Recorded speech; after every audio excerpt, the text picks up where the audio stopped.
Assalamualaikum warahmatullahi wabarakatuh. Alhamdulillah, kita memuji Tuhan kita Allah subhanahu wa ta'ala atas segala nikmatnya. Dan jika kita menjadikan salawat dan taslim kepada Nabi Muhammad sallallahu alaihi wasallam, satu-satunya guru dan kiai kita. Saya mohon maaf karena terlambat dan qadar Allah memang sangat macet tadi. Saya tidak tahu juga kenapa bisa terjadi seperti itu. Tentu dengan hikmah Allah subhanahu wa ta'ala, dan saya terus berdoa mudah-mudahan Allah mengaruniakan kita pemimpin yang adil, yang mukmin, yang saleh, yang peduli dengan masyarakatnya. Karena saya tidak bisa bayangkan berapa banyak korban yang terjadi karena stres, karena bahan bakar yang habis begitu saja, dan pekerjaan-pekerjaan yang terbengkalai hanya karena masalah yang bisa ditanganin sebenarnya. Dan ini tentu ditanganin oleh orang-orang yang bertanggung jawab. Jadi kita mesti serius untuk berdoa berhubungan dengan masalah hal seperti itu. Kemudian yang kedua, kita akan bahas malam ini dosa besar yang keempat. Jadi urusan sihir dan syaitan ini sudah selesai, ya. Jadi kalau ada yang mau berurusan sama syaitan silahkan di tempat lain, jangan di sini, ya. Atau kalau mau berurusan sama ruqyah bisa berurusan dengan Ustadz Sahal dan Ustadz Husain Mubarak yang sudah saya berikan nomornya yang lalu. Saya juga tidak memandu lagi cara untuk meruqyah, dan itu bisa dicukupkan dengan apa yang saya sudah sampaikan yang lalu. Baik, dosa besar keempat adalah meninggalkan sholat. Sholat merupakan rukun Islam yang kedua, dan memang satu-satunya ibadah kata para ulama yang Allah subhanahu wa ta'ala perintahkan kepada umat Islam, umat Muhammad sallallahu alaihi wasallam, yang diterima di langit adalah sholat. Sementara ibadah yang lain semuanya di bumi. Semulia apapun ibadah itu semuanya Jibril alaihissalam yang membawanya dari langit. Tapi sholat, Nabi SAW diundang secara khusus untuk datang ke langit. Dan sudah masyhur kisahnya tentang Isra Mi'raj. Bagaimana Nabi SAW dihibur oleh Allah Subhanahu Wa Taala setelah beliau merasa sedih sekali. Dikenal dengan Amal Huzun, tahun kesedihan. Karena pada tahun itu Nabi SAW kehilangan dua orang yang dicintainya.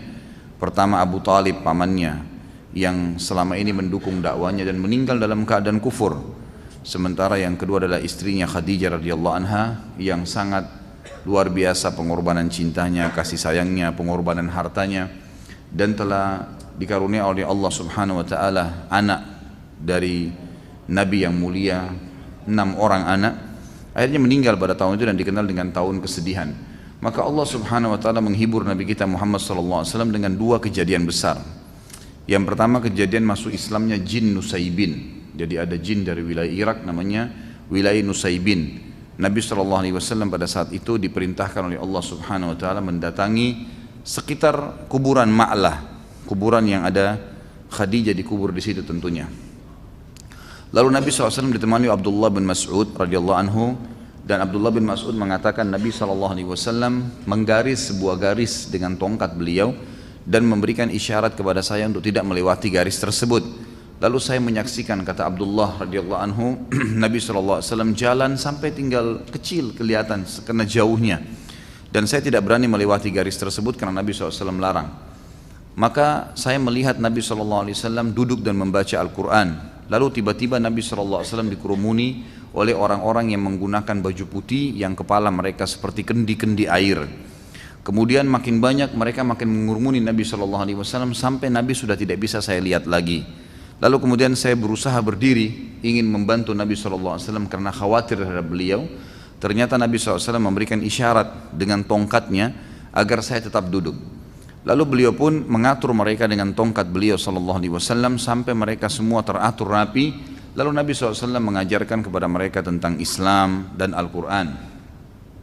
Setelah itu mereka semua bubar. Lalu Nabi SAW balik dan mengatakan kepada saya, wahai Abdullah, itulah kalangan saudara kalian jin yang beriman kepada risalahku yang datang dari wilayah Nusaybin,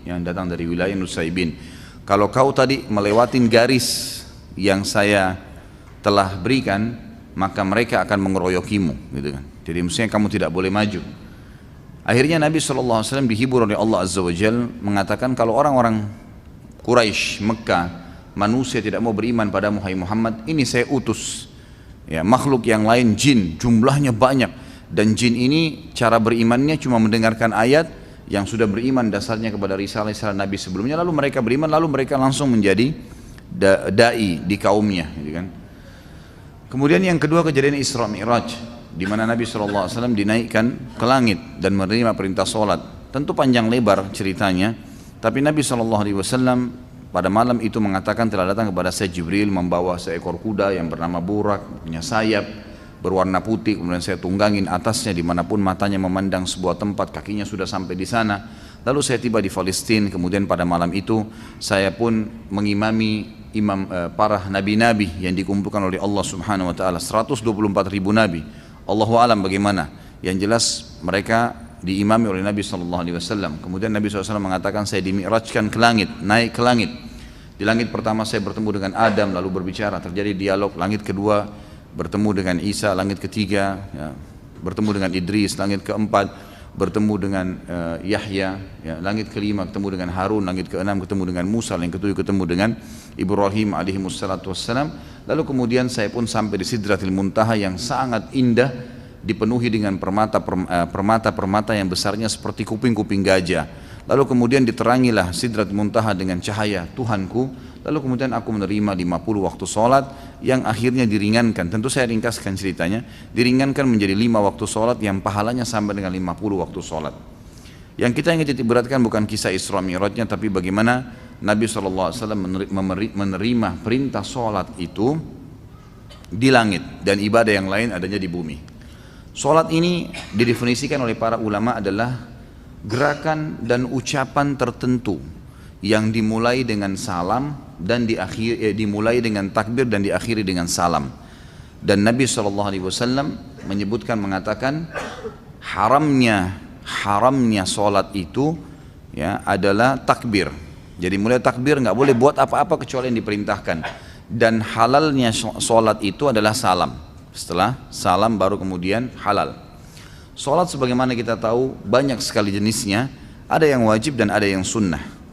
Kalau yang wajib dimulai dari yang paling afdal adalah 5 waktu sholat. Kemudian diikuti dengan sholat Jumat. Kemudian datang setelahnya sholat-sholat yang mendekati wajib dan sifatnya sunnah mu'akkadah atau lebih tepatnya fardu kifayah. Wajib tapi tercukupkan dengan siapapun yang mengerjakan. Misal kalau sudah ada segelintir muslimin yang kerjakan maka hukumnya sudah gugur. Tapi kalau tidak ada yang kerjakan maka sifatnya wajib. Seperti sholat istisqa, minta turun hujan, seperti sholat gerhana, sholat khusuf dan kusuf, kemudian seperti sholat jenazah. Ini semua sifatnya fard, wajib sebenarnya, tapi kifayah, tercukupkan dengan sebagian muslimin yang kerjakan. Jadi kalau sudah ada yang sholat jenazah, kita lagi lewat dekat masjid, maka berarti sudah tidak ada masalah, sudah gugur dari kita, sudah jadi sunnah hukumnya, gitu kan. Tapi kalau tidak ada yang sholatin, maka wajib kita sholatin, gitu kan. Maka ini sudah fard, kewajiban. Ada yang sunnah sangat ditekankan, seperti sholat tahajud, sunnah mu'akkadah namanya. Tahajud, sholat duha, sunnah rawatib, sholat-sholat qabliyah dan ba'diyah. Ini semua sangat ditekankan untuk dikerjakan, gitu kan? Sangat dianjurkan untuk dengan tahiyat masjid, sholat wudu, gitu kan? Ini semua sunnah-sunnah yang sangat dianjurkan untuk dikerjakan, gitu. Kemudian ada juga sholat yang nafilah. Nafilah artinya tambahan. Seperti masuk di dalamnya ada ulama yang merincikan seperti sholat taubat, sholat wudu. Ini sholat tambahan, gitu kan? Artinya orang setiap kali habis wudu dia sholat. Misal dia habis wudu nih sejam kemudian batal dia sholat lagi, habis wudu dia sholat lagi. Jadi bisa satu hari bisa beberapa kali dikerjakan sama dia. Sifatnya tambahan. Itu kurang lebih definisi sholat dan macam-macamnya. Tentu setiap sholat punya fadilah. Dan kita tidak rincikan semua jenis sholat ini karena babnya akan panjang. Dan ada bahasan saya di YouTube sudah diangkat alhamdulillah dalam kitab Minhajul Muslim, panjang lebar kita jelaskan tentang bab sholat. Baik, kita fokus kepada sholat yang ditekankan di sini, yang membuat seseorang itu berbuat dosa besar kalau dia meninggalkan sholat yang wajib. Dan meninggalkan sholat ini teman-teman ada 2 hukum. Ada yang sampai pada tingkat kufur. Jadi sudah dia harus ngulangin syahadatnya. Ini orang yang mantarakas salata amdan atau jahdan. Siapa yang meninggalkan sholat jahdan ini bangkang, nggak ada perintah sholat, dia bangkang. Maka ini sudah sampai pada tingkat kufur, dia harus ngulangi syahadatnya. Kalau dia meninggalkan sholat, man taraka sholatan kata takasulan, malas-malesan. Kapan dia mau dia sholat, kapan dia tidak mau enggak, kapan diawasin dia sholat, maka ini hukumnya dosa besar. Jadi yang sebenarnya sedang difokus bahasan di sini adalah kedua sholat ini, tapi lebih banyak dibahas tentang sholat orang yang meninggalkan dengan malas-malesan. Karena orang kalau membangkang dengan hukum itu sudah kufur. Udah nggak butuh dibahas dalam bahasan kita karena ini dosa besar. Ini bahasan dosa-dosa besar. Artinya orangnya masih bisa diampuni oleh Allah. Kalaupun dia meninggal masih ada kemungkinan diampuni atau masuk neraka dulu. Tapi kalau orang jahdan membangkang hukum perintah sholat, maka itu sudah jelas kufur. Meninggal nggak sempat taubat, maka bisa masuk neraka abadi. Dianggap kufur karena dia membangkang hukum sholat itu sendiri. Imam Az-Zahabi mengatakan meninggalkan sholat diangkat pertama dalil oleh beliau surah Maryam ayat 59 sampai ayat 60. A'udzu billahi minasyaitonir rajim fa khalafa min ba'dihim khalfun adha'us salata wattaba'us syahawat fasawfa yalqawna gayya illa man taba wa amana wa amila salihan fa ulaika yadkhuluna al-jannata wa la yudhlamuna syai'a. Maka datanglah sesudah mereka, jadi ada orang-orang kalau tidak sholat, maka apa yang terjadi? Akan datang generasi juga yang tidak sholat. Keduanya buruk nih. Pengganti yang jelek akan lahir dari orang-orang yang tidak sholat tadi, karena penggantinya juga generasi mereka nanti akan menyia-nyiakan sholat. Dan akhirnya setiap orang yang menyia-nyiakan sholat akan menuruti hawa nafsunya. Maka mereka kelak akan menemui kesesatan dan kesusahan hidup. Kecuali orang yang sempat taubat, lalu beriman kepada Allah, lalu beramal saleh, maka mereka lah orang-orang yang nanti kalau meninggal akan masuk ke dalam surga dan mereka tidak dizalimi sedikit pun. Allah Subhanahu wa taala juga berfirman di dalam ayat yang lain surah Al-Ma'un ayat 4 sampai ayat 5. A'udzu billahi minasyaitonir rajim fawailun lil musallin alladzina hum an salatihim sahun. Celakalah bagi orang-orang yang salat. Maksudnya adalah orang-orang yang lalai dari salatnya. Kata ulama tafsir adalah orang-orang yang sengaja menunda-nunda sholat sampai keluar dari waktunya. Ini masuk dalam ancaman. Atau orang yang sengaja malas mengerjakan sholat kecuali kalau dilihat oleh orang atau diawasi, maka masuk dalam ancaman surah Al-Ma'un tadi. Juga orang-orang yang tidak sholat kalau meninggal tidak sempat taubat, walaupun itu dia hanya malas-malesan, dipastikan akan masuk ke dalam neraka terlebih dahulu. Dalam surah Al-Muddathir ayat 42 sampai ayat 43 Allah Subhanahu wa taala berfirman di mana para malaikat penjaga neraka Sakar, ada neraka khusus untuk menyiksa orang-orang yang tidak sholat, namanya neraka Sakar. Dikatakan ma salakakum fi Sakar qalu lam naku minal musallin. Para malaikat nanti akan bertanya kepada orang-orang yang masuk ke dalam api neraka tadi, apa yang membuat kalian masuk ke dalam neraka Sakar ini? Maka mereka sendiri menjawab mengatakan kami dahulu tidak termasuk orang-orang yang mengerjakan sholat. Nabi kita Muhammad SAW menekankan sekali sholat dan menjadikan tolok ukur kesolehan seseorang dan perbedaan dasar antara keimanan dan kekufuran adalah sholat. Sabda beliau yang beliau sampaikan dalam hadis riwayat Tirmidzi dalam Kitabul Iman, An-Nasa'i juga menyebutkan dalam Kitabus Shalah dan beberapa perawi hadis yang lain. Kata Nabi SAW, al-ahdul ladzi bainana wa bainahumus shalah faman tarakaha faqad kafar. Perjanjian dan perbedaan dasar antara kita dengan orang-orang yang kafir adalah sholat. Maka barang siapa yang meninggalkannya, dia telah kafir. Maksudnya di sini secara membangkang atau jahdan. Di antara sholat-sholat itu ada juga hadis yang lain berbunyi, bainal abdi wa bainas syirki tarkus shalah. Hadis ini diriwayatkan oleh Imam Muslim dalam Kitabul Iman. Antara seorang hamba dengan kemusyrikan, dengan dosa-dosa berat yang bisa membuat kekal di api neraka adalah meninggalkan sholat. Artinya orang yang rutin menjaga sholat, dia akan jauh dari kemusyrikan. Di antara hadis yang lain juga disebutkan, riwayat Imam Ahmad dan Al-Mundhiri, juga Al-Baihaqi, dan mereka semua menilai hadis ini sahih. Kata Nabi SAW, man taraka as-salata muta'ammidan faqad bari'at minhu zimmatullah. Barang siapa yang meninggalkan sholat secara sengaja, maka sungguh dia telah mencabut jaminan Allah dari dirinya. Atau dalam makna lain, sungguh jaminan Allah agar dia bisa mendapatkan rezeki pada hari itu, selamat pada saat dia meninggal masuk ke dalam surga, tercabut karena tidak sholat lagi. Kemudian di antara sholat 5 waktu itu, sholat yang paling afdal adalah sholat asar. Sebagaimana Allah Subhanahu wa taala menyebutkan dalam Al-Qur'an, A'udzu billahi minasyaitonir rajim, hafidhu 'alas salawati was salatil wusta wa qumu lillahi qanitin.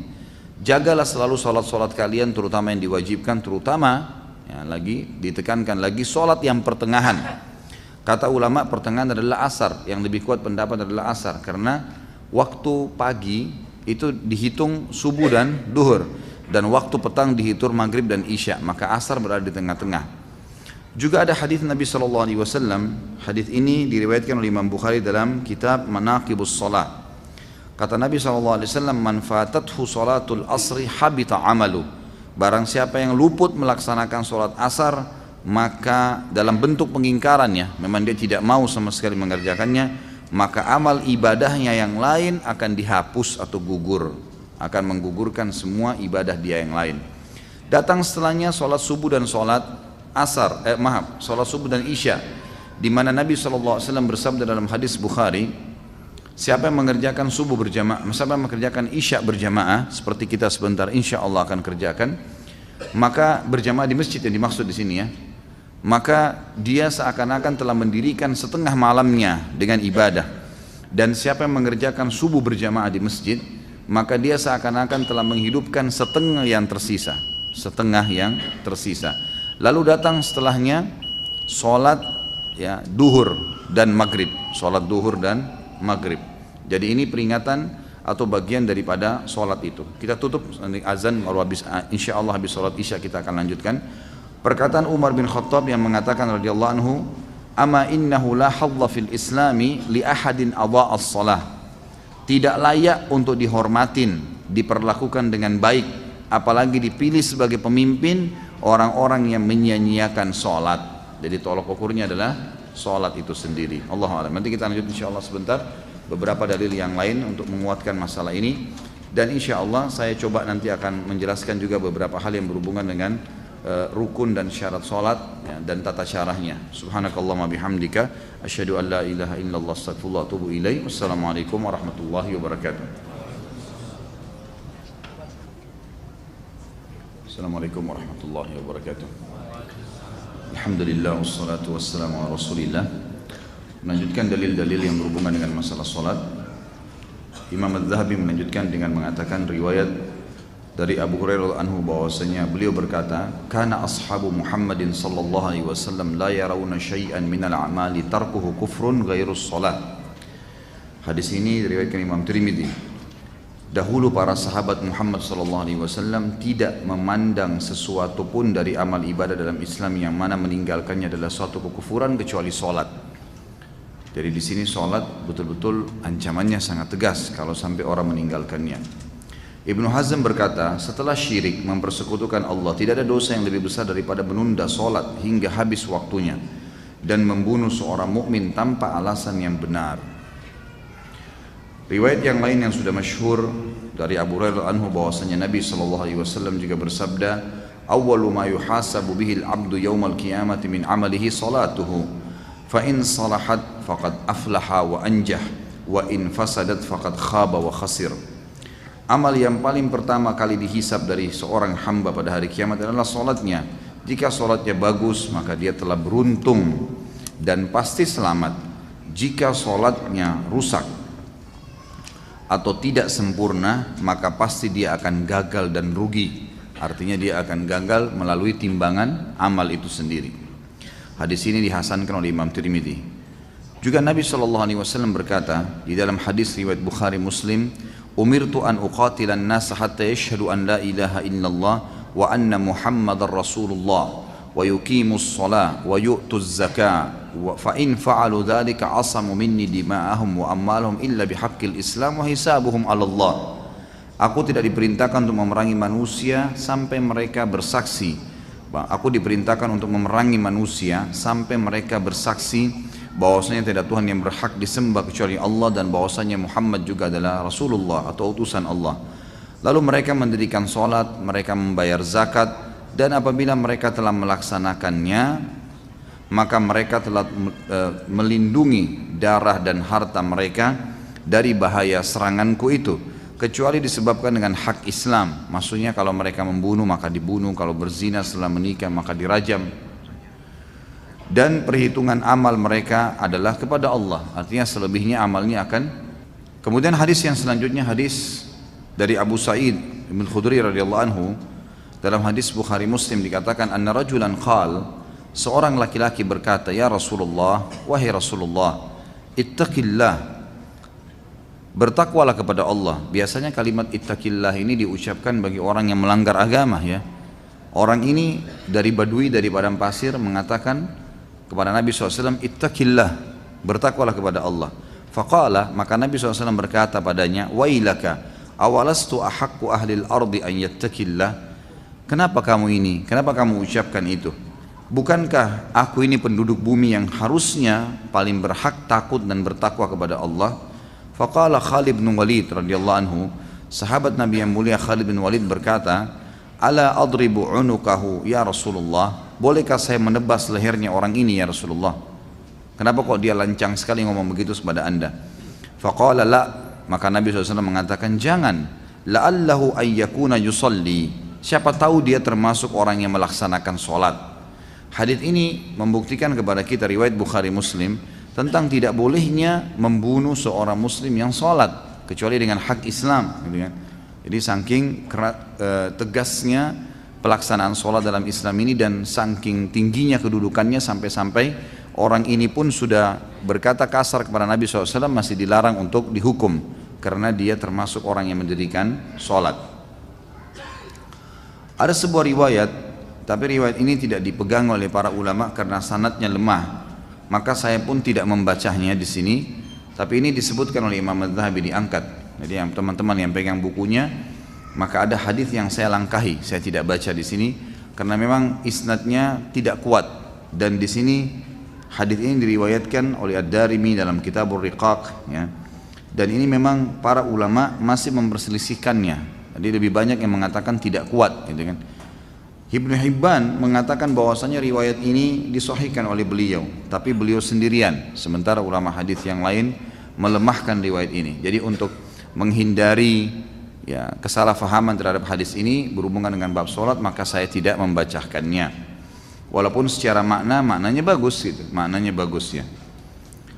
Selanjutnya adalah hadis Nabi SAW riwayat Bukhari Muslim, ma min abdin yashhadu an la ilaha illallah wa anna Muhammadar Rasulullah wa yuqimus shalah illa harramallahu 'alan nar. Tidak ada seorang hamba pun yang bersaksi dari Tuhan yang berhak disembah kecuali Allah, Muhammad adalah utusan Allah, kemudian mendirikan salat, kecuali pasti dia ya akan selamat atau Allah akan haramkan baginya api neraka.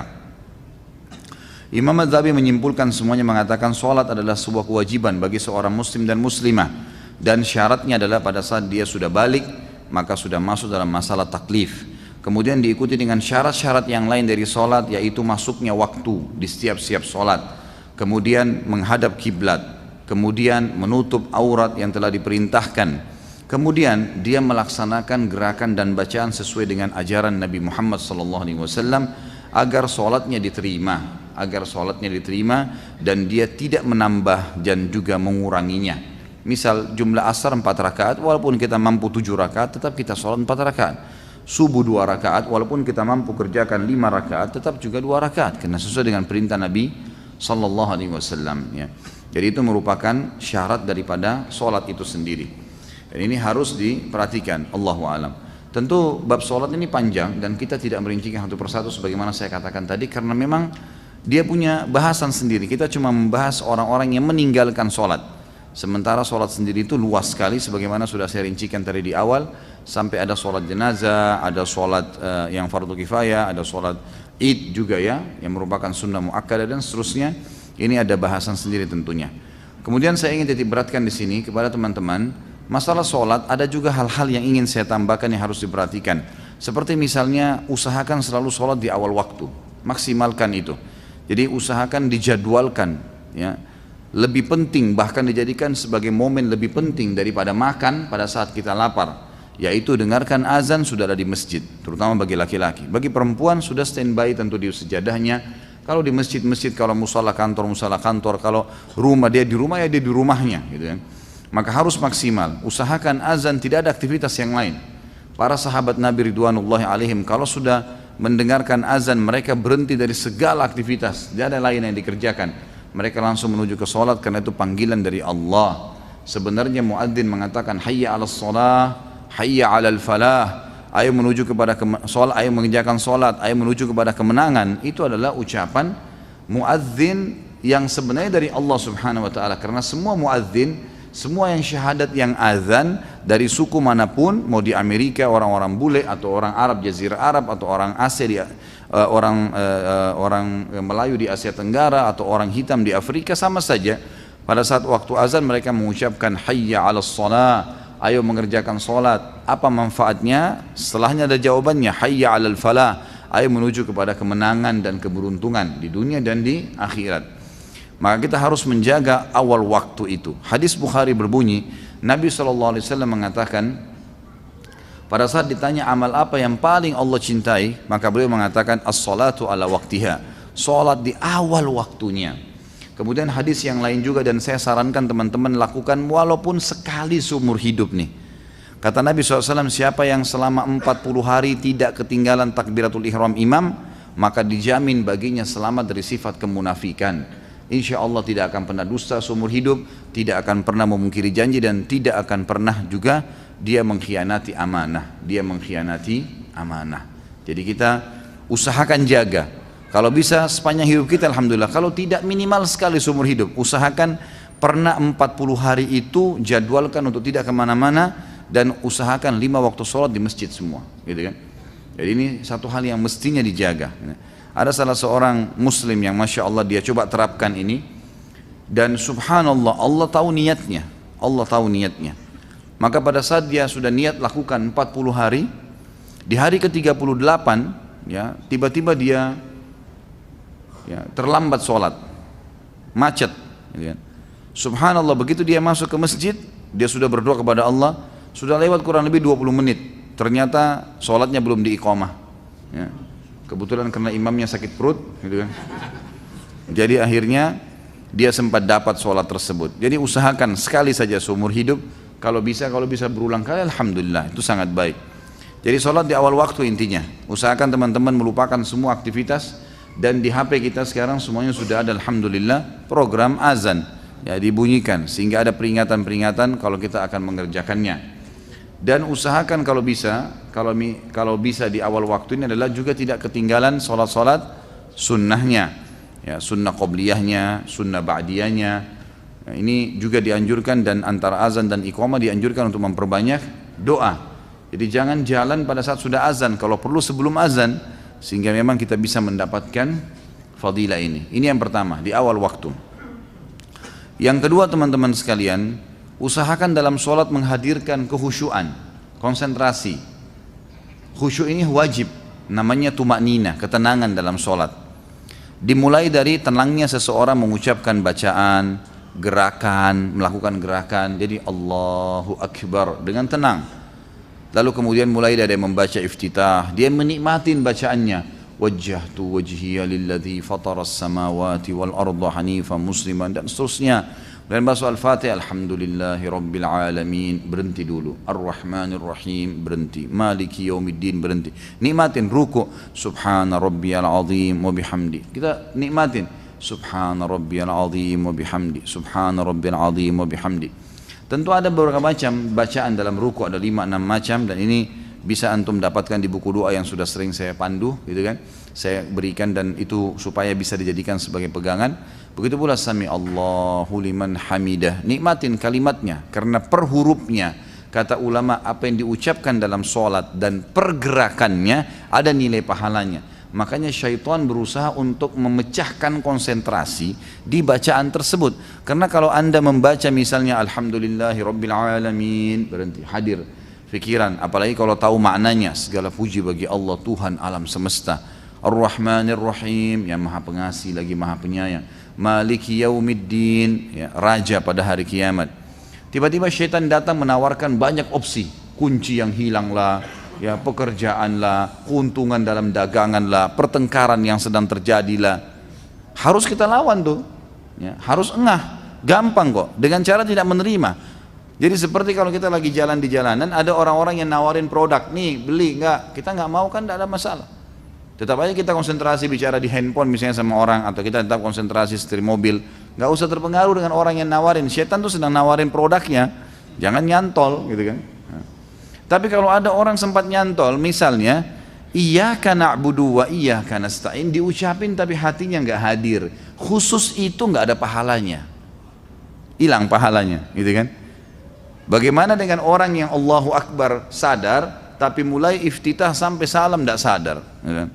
Nanti salam baru tahu, baru selesai sholat ya, gitu. Maka ini sama sekali nggak ada pahalanya, sebagaimana hadis Nabi SAW yang berbunyi, ada orang-orang hari kiamat sholatnya akan diremuk-remuk seperti baju yang kusut, lalu dilemparkan ke wajahnya, naudzubillah, tidak bermanfaat buat dia. Jadi teman-teman sekalian, sebenarnya kita kalau lagi mengerjakan sebuah ibadah, kita sedang menyiapkan sesuatu yang kita akan nikmatin pada hari kiamat. Jadi jangan sesuatu itu asal jadi, kita nyesel nanti, gitu kan. Masak itu, kalau kita lagi masak, bahannya sama, tapi kalau orang dengan tenang tahu campurannya, takarannya, dia mengaduk sampai selesai satu bahan, lalu kemudian ditaruh bahan yang lain, maka akan lebih sempurna rasanya dibandingkan orang buru-buru main taruh saja begitu. Main tumpah saja, yang penting asal cepat jadi, nanti keasinan, nanti nggak enak, nanti gosong dan seterusnya. Jadi coba lebih konsentrasi. Dan kiat-kiat khusyuk adalah bagaimana seseorang mengetahui apa yang sedang dia baca, artinya dia hadirkan hatinya pada saat dia baca, dia tenangkan gerakan-gerakan tubuhnya, dan dikuatkan dengan beristighfar, memperbanyak istighfar, karena juga termasuk yang membuat tidak khusyuk sholat itu kalau masih ada dosa. Jadi pertama, usahakan awal waktu, gitu kan. Dan dari 5 waktu sholat ini, usahakan 5 waktu sholat semuanya tidak kehilangan, terutama subuh. Subuh itu terutama. Biar tidurnya begadang, bunyiin beker, taruh dekat kuping, gitu kan. Harus saya bangun, gitu kan. Jangan sampai kehilangan. Karena kata Nabi SAW, siapa yang sholat subuh, khusus subuh disebutkan, berjamaah di masjid, dia akan dibawa naungan Allah sampai subuh besok. Nggak akan celaka, nggak akan diganggu orang dan seterusnya, gitu kan. Nggak akan diganggu oleh syaitan, gitu kan. Akan dilindungi, dalam hadis yang dikatakan akan dilindungi dari segala keburukan termasuk syaitan. Yang kedua tadi saya sudah bilang bagaimana seseorang itu konsentrasi dan khusyuk, gitu kan. Yang ketiga, melakukan gerakan sholat secara khusus. Kita bahas masalah gerakan sholat sesuai dengan ajaran Nabi SAW. Jadi jangan sampai gerakan sholatnya salah, gitu kan. Buku yang sudah sering saya bawa yang ini, dan saya sering pandukan supaya dimilikin, ini selalu harus ada. Dan saya sarankan buku yang kecil, mungil dan murah ini selalu dikantongin. Kalau antum punya kelebihan rezeki, beli 10, 20, simpan. Setiap kali kemana, mampir sholat di satu tempat, taruh di situ. Wakafin di musola, wakafin di masjid, gitu kan. Mungkin subhanallah, dari 100 orang, 1 orang ada yang nyantol baca, udah gak ada masalah. Setiap dia sholat kita panen pahalanya. Harganya tidak seberapa, gitu kan. Atau kita juga bisa menghadiahkan kepada kerabat kalau silaturahim, gitu kan. Sebaik-baik hadiah yang saya tahu adalah buku-buku kecil seperti ini. Apalagi yang berhubungan dengan rukun-rukun Islam. Kita tahu sholat adalah wajib. Di dalam buku ini lengkap dari cara wudu, gambarnya, cara sholat, gambarnya, bacaan-bacaan dalam sholat, dan termasuk zikir setelah sholat. Dituntun semuanya dengan lengkap, praktis, dan kita sudah tidak capek-capek lagi. Maka kita sendiri mulai tentunya dengan gerakan-gerakan sholat yang benar, gitu kan. Gerakan yang sholat yang benar ini dimulai daripada pengaturan shaf terlebih dahulu.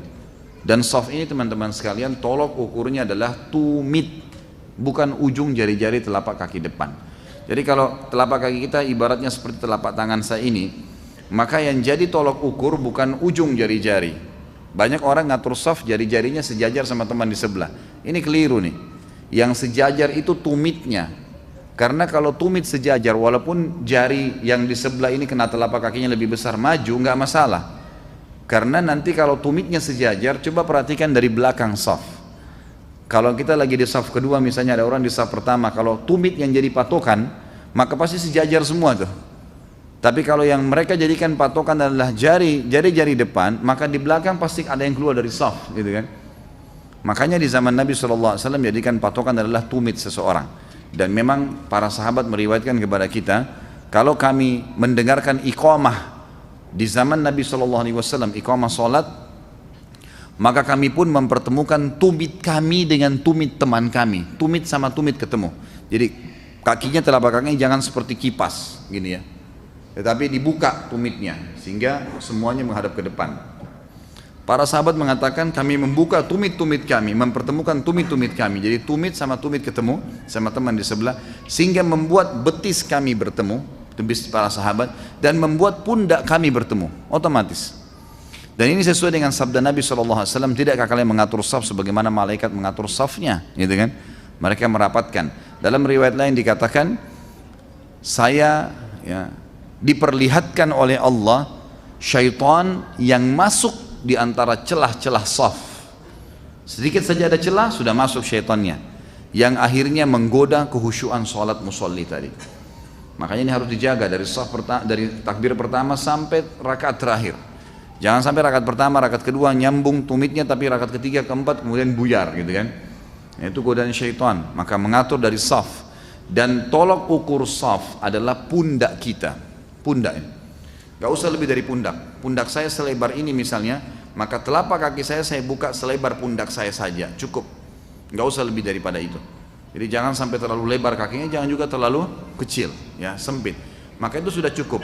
Dan ada, saya praktikkan di YouTube ada, kalau antum ketik catat cara sholat, nama saya kemudian catat cara sholat, saya praktikin dan Akhdiarto dan teman-teman sudah mengambil gambarnya. Bagaimana pada saat kita mengatur sesuai dengan pundak kita saja, itu sebenarnya sudah cukup untuk semua gerakan sholat, termasuk pada saat kita sedang sujud, kita sedang duduk di antara dua sujud, tahiyat pun sama. Jadi mulai dari pengaturan shaf, gitu kan. Kemudian yang kedua, semua gerakan sholat yang disunnahkan oleh Nabi SAW, seperti misal dimulaikan dengan takbiratul ihram, selalu anjuran Nabi SAW semua jari-jari rapat, tidak ada yang direnggangkan, tapi semua dirapatkan, semuanya ditegakkan seperti ini. Lalu kemudian dianjurkan oleh Nabi SAW untuk menegakkan seluruh tubuh, sehingga ruas tulang belakang tertarik. Jadi kita tegak, kemudian mata kita diarahkan ke tempat sujud, jangan tutup mata, gitu kan? Karena Nabi SAW menganjurkan dan mengatakan Allah terus memandang wajah seorang hamba selama matanya terarah ke tempat sujudnya. Syaitan biasa mengajak kita untuk tutup mata dengan alasan lebih khusyuk, sama sekali nggak khusyuk, itu bohong, itu dusta dari syaitan. Antum khusyuknya 1-2 detik, 5 detik, setelah itu menghayal. Ini lebih lagi kalau orang sudah tutup mata, dibisikin sama syaitan kau akan lebih khusyuk, lalu tambah lagi sholatnya sir, sholat duhur, suaranya dihilangkan, tidur sekalian, gitu kan. Jadi mestinya nggak boleh. Sholat sir pun, sholat yang duhur dan asar itu sir artinya ngecilin suara, dia harus keluarin sesuai dengan ya dia dengar, sampai dia dengar pribadi. Alhamdulillahirabbil alamin, arrahmanir rahim. Dia dengar sendiri, jangan hilangin, jangan dibaca dalam hati. Jadi dalam sholat baca dengan suara, walaupun sholat duhur dan asar sir sifatnya mengecilkan, diikutkan dengan mata yang dibuka ke tempat sujud, jangan dialihkan. Tadi hadis berbunyi Allah terus memandang wajah seorang hamba selama dia mengarahkan pandangannya ke tempat sujudnya. Kemudian telapak tangan ini ujung jarinya disejajarkan dengan pundak atau kuping, gitu kan? Dan dimajukan sedikit dari arah dada, kurang lebih seperti ini. Allahu Akbar. Tentu tangan kirinya saya juga akan seperti ini. Ini bisa sejajar dengan pundak dan ini ditarik, ruas tulang belakang terasa tertarik dan seperti ini. Allahu Akbar. Ada jarak antara pundak sama telapak tangan. Jangan terlalu ditarik ke belakang, jangan juga terlalu maju ke depan, tapi ada jarak yang kurang lebih kita merasa sudah cukup. Atau dinaikkan sedikit sejajar dengan kuping. Dan ini telapak tangan yang seperti ini teman-teman sekalian adalah standarnya. Ini standarnya. Jadi nanti Allahu Akbar takbiratul ihram, pada saat mau ruku kita juga Allahu Akbar lagi kan? Kembali lagi ke gerakan ini dasar Allahu Akbar. Sami Allahu liman hamidah, kembali ke gerakan yang sama nih, gitu kan? Kemudian juga pada saat bangun dari rakaat kedua ke rakaat ketiga, setiap kali selesai 2 rakaat dianjurkan untuk mengangkat tangan lagi, karena dianggap hukum sholat awalnya semuanya 2 rakaat. Waktu pertama Isra Mi'raj, 5 waktu sholat itu semuanya 2 rakaat. Nanti setelah hijrah Nabi SAW ke Madinah barulah berubah rakaatnya seperti yang kita tahu sekarang. Duhur ditambah, duhur dan asar dan isya ditambah 2 rakaat, maghrib ditambah 1 rakaat, dan subuh yang tetap dengan hukum yang awal gitu. Maka setiap kali berdiri dari rakaat kedua itu dianjurkan Allahu Akbar, mengangkat lagi tangan. Nah, mengangkat tangannya seperti ini lagi, gitu kan? Jadi sama. Pada saat sujud pun sama. Antum meletakkan telapak tangan di bawah itu sama dengan takbiratul ihram, sejajar dengan ini atau dengan kuping. Maka diletakkan di tempat sujud sama posisinya, gitu kan? Sama posisinya. Ini gerakan takbirnya. Kemudian tadi mata dilihat ke tempat sujud, kemudian dadah dibusungkan ke depan, tulang rusuk terasa tertarik, baru Allahu Akbar. Lalu sunnahnya mempertemukan antara punggung bagian dalam telapak tangan kanan dengan punggung bagian luar telapak tangan kiri. Seperti ini diletakkan. Atau telapak tangan kanan memegang telapak tangan kiri. Seperti ini, dipegang. Atau di punggung tadi ya. Dan diletakkan di awal dada. Jadi tidak terlalu di atas, tidak juga di bawah. Tapi kurang lebih di atas ulu hati ya. Jadi kita bisa mencontohkan seperti ini. Allahu Akbar ya. Atau Allahu Akbar seperti ini ya. Nanti insya Allah di akhir pertemuan sebentar kalau memang butuh saya praktekin, saya akan praktekin nanti di depan teman-teman. Tapi yang jelas seperti ini takbiratul ihramnya. Kemudian setelah kita letakkan di dada kita, pundak nggak usah ikut naik ya, ini biasa saja seperti ini. Jadi akan sangat beda sekali kalau kita melakukan sunnah Nabi dengan bukan sunnah Nabi. Saya kasih contoh. Orang kalau misal mengikuti sunnah Nabi, mengatakan misalnya Allahu Akbar, meletakkan telapak tangan di sini, pasti beda sekali dengan orang yang begini. Ada orang yang begini, ya. Ada orang yang begini. Saya tidak tahu apa alasannya. Ada yang di kiri, ada yang di kanan, ada yang begini, ya. Jadi beda sekali. Allahu Akbar di sini. Ini sunnah Nabi Sallallahu Alaihi Wasallam. Dan coba praktekin akan antum merasakan manfaatnya, gitu kan? Kemudian mulailah kita membaca. Tentu saya tidak praktikkan sekarang bacaannya iftitah, baca Al-Fatihah. Iftitah ada 7 macam bacaan. Kemudian kita ruku sama Allahu Akbar, ruku. Ruku ini disunnahkan menggenggam lutut. Jadi tangan kanan dan kiri menggenggam lutut kita. Lalu kemudian kalau yang saya praktikkan, teman-teman juga bisa praktikin. Coba kalau ada cermin di kamar tidur sana, di kamar rumah kita, perhatikan, coba turunkan ya punggungnya dan rata. Ciri-cirinya adalah otot paha belakang kita terasa tertarik. Dan coba lihat ya seperti itu. Karena dikatakan dalam hadis Nabi SAW kalau ruku itu kalau ditaruh pun air di punggung beliau tidak tumpah, wadah air tidak akan tumpah karena rata sekali. Jadi jangan turun, jangan juga naik. Caranya nanti saya katakan tadi bisa dilihat di cermin. Saya pernah perhatikan begitu dan alhamdulillah saya berhasil gitu kan. Ini pengalaman pribadi. Kemudian sami Allahu liman hamida sama, bangun dari ruku, tegakkan semua badan lalu kembalikan tangan seperti begini. Nah, khusus sami Allahu liman hamida di i'tidal ada 2 cara. Sami Allahu liman hamida bisa kembali ke dadah lagi, atau sami Allahu liman hamida kembali ke samping kanan dan kiri telapak tangan.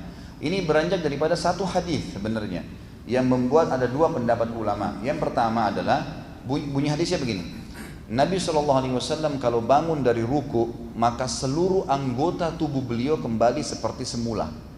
Bahasa seperti semula ini adalah maksudnya pendapat pertama bilang sesudah takbiratul ihram. Jadi kalau habis Allahu Akbar kan tangannya di dada. Maka mereka mengatakan yang dimaksud kembali seperti semula adalah begitu bangun dari ruku maka kembali seperti semula seperti kalau habis takbir. Jadi sami Allah liman hamidah letakkan di dada. Kemudian yang kedua mengatakan sebelum takbir tangannya ke kanan kiri dulu, kemudian baru Allahu Akbar. Dan ini dua-duanya benar. Jangan ada saling menyalahkan karena beranjak daripada hadis yang sama, cuma penjabarannya saja yang berbeda. Dan saya sarankan, Allahu a'lam, yang saya ambil juga dari beberapa pendapat seperti Ibnu Qayyim rahimahullah, beliau sering kali menyebutkan kalau dalam bab sholat itu kalau ada khilaf di antara ulama yang beranjak daripada dalil yang sama, semestinya setiap muslim melakukan dua-duanya karena dalilnya jelas, sehingga dia mendapatkan pahala yang ini, mendapatkan pahala yang itu. Yang penting dalilnya jelas gitu kan. Dan memang dalilnya sama, cuma penjabarannya yang berbeda. Kemudian setelah itu sujud, dan kata Nabi SAW, aku diperintahkan sujud dengan menggunakan 7 anggota tubuh. 7 anggota tubuh, dahi dan hidung. Ini semuanya harus kena. Jangan alasan hidung saya pesek gitu. Itu bukan alasan. Allah sudah ciptakan begitu, ya sudah terima gitu kan. Jadi dahi sama hidung harus tersentuh. Ada orang dahinya saja yang turun, ini nggak boleh. 7 anggota tubuh, nomor 1 adalah dahi dan hidung, dua-duanya dikenakan. Kemudian 2 dan 3 adalah telapak tangan. Nah ini tadi saya bilang waktu kita takbiratul ihram, Allahu Akbar, maka sama ini pada saat sujud. Allahu Akbar diletakkan di tempat sujud, posisinya sama dengan kalau kita takbiratul ihram. Ujung jarinya sejajar dengan pundak atau kuping. Kemudian jadi 1, 2, 3. 4 sama 5 adalah kedua lutut, 6 sama 7 dua telapak kaki. Tinggal telapak kaki teman-teman sekalian harus diperhatikan jari-jarinya semua rapat, gitu kan, telapak kaki. Kemudian telapak kakinya dipertemukan, bukan dibuka, dipertemukan. Karena Nabi SAW mempertemukan antara telapak kaki beliau. Maka dipertemukan dan dianjurkan. Imam Malik rahimahullah menekankan kalau bisa jari-jarinya disujudkan. Artinya ditekuk, gitu kan. Jadi bukan cuma berdiri tapi jari-jari diikutkan sujud. Ini termasuk sunnah. Kemudian setelah itu duduk di antara dua sujud, duduknya namanya iftirash. Iftirash ini diambil dari kata-kata farash, ya, yang berarti sebenarnya tempat yang digunakan, ya, tempat digunakan untuk terlentang atau tidur, ya. Itu karena telapak kaki kiri kita dipakai untuk didudukin, ya. Dan telapak kaki kanan kita berdiri, itu namanya iftirash. Duduk iftirash, gitu kan. Dan duduk iftirash ini sama dengan pada saat kita turun untuk sujud, teman-teman sekalian, sekali lagi patokannya pundak kita saja. Tidak usah lebih daripada pundak. Jangan kena sejadah antum besar, antum lebarin kaki, gitu kan? Tidak usah. Apalagi orangnya kecil, untuk apa? Kayak orang lain nggak boleh masuk ke sejadahnya dia. Jangan. Cukup pundak kita saja, gitu kan? Jadi ini perlu untuk digarisbawahi. Kemudian pada saat duduk di antara dua sujud, dianjurkan agar tetap jari-jari rapat, ujung jari sejajar dengan ujung paha. Jadi bukan menutupin lutut, ya, tapi diletakkan di ujung paha. Dua-duanya jari kita dirapatin seperti waktu takbiratul ihram, diletakkan di atas paha kita, gitu. Sambil membaca dengan tenang, mata tetap ke tempat sujud. Lalu sujud lagi kembali. Kemudian pada saat mau berdiri ke rakaat kedua, disunnahkan duduk dulu. Ini duduk istirahat, ya kan, gitu. Duduk dulu iftirash. Kemudian sunnahnya melakukan 2 gerakan. Jadi bisa mengepal telapak tangan pada saat mau berdiri ke rakaat kedua, ya. Duduk dulu, kemudian mengepal telapak tangan, ditekan di tanah di bagian depan kita, lalu ini menopang tubuh kita ke atas. Dan jangan berdiri seperti unta yang berdiri. Unta itu bagaimana? Kalau dia mau berdiri, kaki depannya di bawah, itu dia akan menangkat bokongnya dulu, gitu kan. Jadi belakangnya dulu yang diangkat sama dia, baru kemudian depannya berdiri. Jadi kita dianjurkan menekan tubuh, memang membuat tubuh kita berdiri dulu, baru kemudian diikuti dengan anggota tubuh yang lain. Cara yang kedua adalah menekan paha. Di riwayat lain dikatakan Nabi SAW menekan paha. Menekan paha lalu mendorong tubuh ke atas dengan topangan paha tadi. Tapi sama, tetap pundak yang lebih dulu berdiri. Lalu kemudian kembali seperti gerakan awal, kita meletakkan di dada lalu membacanya. Terakhir teman-teman sekalian adalah pada saat kita mau salam. Salam ini khilaf di antara ulama tentang masalah tata cara duduknya. Imam Syafi'i rahimahullah berpegang pada hadis bahwasanya Nabi SAW setiap kali salam, gitu kan, beliau duduknya tawarruk namanya, ya. Tadi iftirash. Iftirash itu telapak kaki kiri kita dibaringkan lalu kita duduk di atasnya. Kalau tawarruk adalah, maaf, bokong kita yang di bawah. Seperti kalau tahiyat terakhir, ya. Imam Syafi'i rahimahullah berpegang pada riwayat bahwasanya setiap kali salam, baik 1 rakaat, 2 rakaat, 3 rakaat, intinya kalau tahiyat untuk salam, maka duduknya tawarruk. Duduknya tawarruk. Jadi misal witir 1 rakaat, Imam Syafi'i mengatakan tetap bokong kita turun ke tanah, gitu kan. Sholat subuh 2 rakaat, ya tetap duduk juga seperti itu. Sholat lebih daripada itu, yang penting salam sama, duduknya tawarruk. Jumhur ulama, Imam Malik, Imam Ahmad dan Imam Abu Hanifah mengatakan duduk yang sebenarnya adalah kalau duduk itu 2 rakaat ke bawah, 2 rakaat ke bawah, beranjak daripada riwayat bahwasanya Nabi SAW setiap 2 rakaat duduknya iftirash, salam atau tidak salam, berarti 2 rakaat ke bawah seperti 1 rakaat witir terakhir. Imam Jumhur ulama mengatakan duduknya tetap iftirash, telapak kaki kiri kita didudukin. Kalau 2 rakaat seperti subuh juga sama, iftirash juga, dudukin telapak kaki, gitu kan. Kalau sudah lebih dari 2 rakaat, seperti orang menggabungkan antara menggabungkan witir langsung 3 rakaat. Dia kan dulu di tahiyat terakhir saja, ya, tidak pakai tahiyat awal, maka duduknya langsung tawarruk. Jumhur mengatakan kalau dia rakaat pertama sama rakaat kedua maka duduknya tetap iftirash. Kalau lebih dari 2 rakaat baru duduknya tawarruk. Tapi dua-duanya pendapat ini berpegang pada riwayat. Maka sama, saya kembali kepada perkataan yang disebutkan oleh Ibnu Qayyim rahimahullah, bahwasanya kalau terdapat riwayat yang kuat dan dipegangi oleh para ulama, maka sebaiknya seorang muslim bisa melakukan keduanya. Sama halnya, jadi minimal kalau antum berpegang pada pendapat jumhur, jangan menyalahkan Imam Syafi'i yang memang memiliki riwayat. Kalau orang berpegang pada riwayat Imam Syafi'i, jangan menyalahkan orang yang berpegang pada pendapat jumhur karena punya riwayat, gitu kan? Jadi ini karena riwayatnya dipegangi maka tidak ada masalah. Sama halnya Ibnu Qayyim mengatakan rahimahullah, turunnya seseorang ke sujud itu bisa 2 cara. Bisa dengan telapak tangan atau lutut dulu. Dan Syekh Jibrin rahimahullah menyebutkan itu dalam buku beliau. Termasuk di buku yang saya referensikan terbitan Pustaka Ibnu Umar ini, yang ditulis yang bergambar di sini, memang diberikan gambaran kalau cara turun untuk sujud itu 2 cara. Bisa telapak tangan dulu atau bisa lutut dulu. Yang mana termudahkan? Karena ini memang beranjak daripada riwayat juga yang sama. Tinggal salam teman-teman sekalian. Dianjurkan untuk melakukan 2 cara untuk membentuk jari tasyahud. Yang pertama, yang umumnya riwayat yang sahih adalah Nabi SAW mempertemukan antara ibu jari sama jari tengah, membuat lingkaran seperti ini, kemudian jari beliau dinaikkan. Riwayat yang kedua menjelaskan kalau Nabi SAW juga pernah menjepit ibu jari beliau dan ketiga jarinya memegang, gitu kan? Jadi dua-duanya bisa, jangan disalahin, gitu kan? Intinya jari ini ujungnya ada pas di ujung paha, lututnya nggak tertutup. Gitu kan? Lalu khilaf di antara ulama masalah tahiyat juga, kapan diangkat jari, di awal tasyahud kah atau pada saat mengucapkan syahadat? Ini juga khilaf di antara ulama yang tidak ada dalil secara spesifik, secara khusus mengatakan Nabi mengangkat jari pada saat sedang mengucapkan syahadat. Tapi yang ada adalah Nabi SAW pada saat tahiyat mengangkat jari. Itu riwayatnya.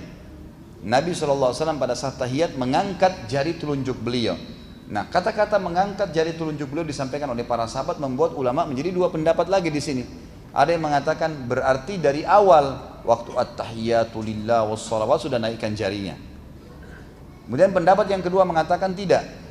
Nabi SAW dikatakan pada saat tahiyat, ini kan, itu mengangkat jari adalah pada saat tasyahud. Karena umumnya Nabi SAW dalam riwayat lain kalau menyebutkan Allah, beliau menunjuk jarinya ke langit, gitu kan? Sering kali mengucapkan itu.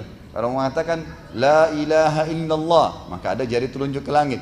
Atau mengatakan misalnya Ya Allah saksikanlah, gitu kan? Sabda Nabi SAW. Jadi sering kali jari telunjuk memang digunakan untuk memberikan isyarat kepada Allah. Maka pendapat kedua mengatakan berarti pada saat tasyahud baru diangkat jarinya. Ini juga sama teman-teman sekalian, karena ini ijtihad dari para ulama dengan dalil yang sama, maka jangan disalahkan satu sama yang lain. Penutupan bahasan kita masalah salat adalah salam.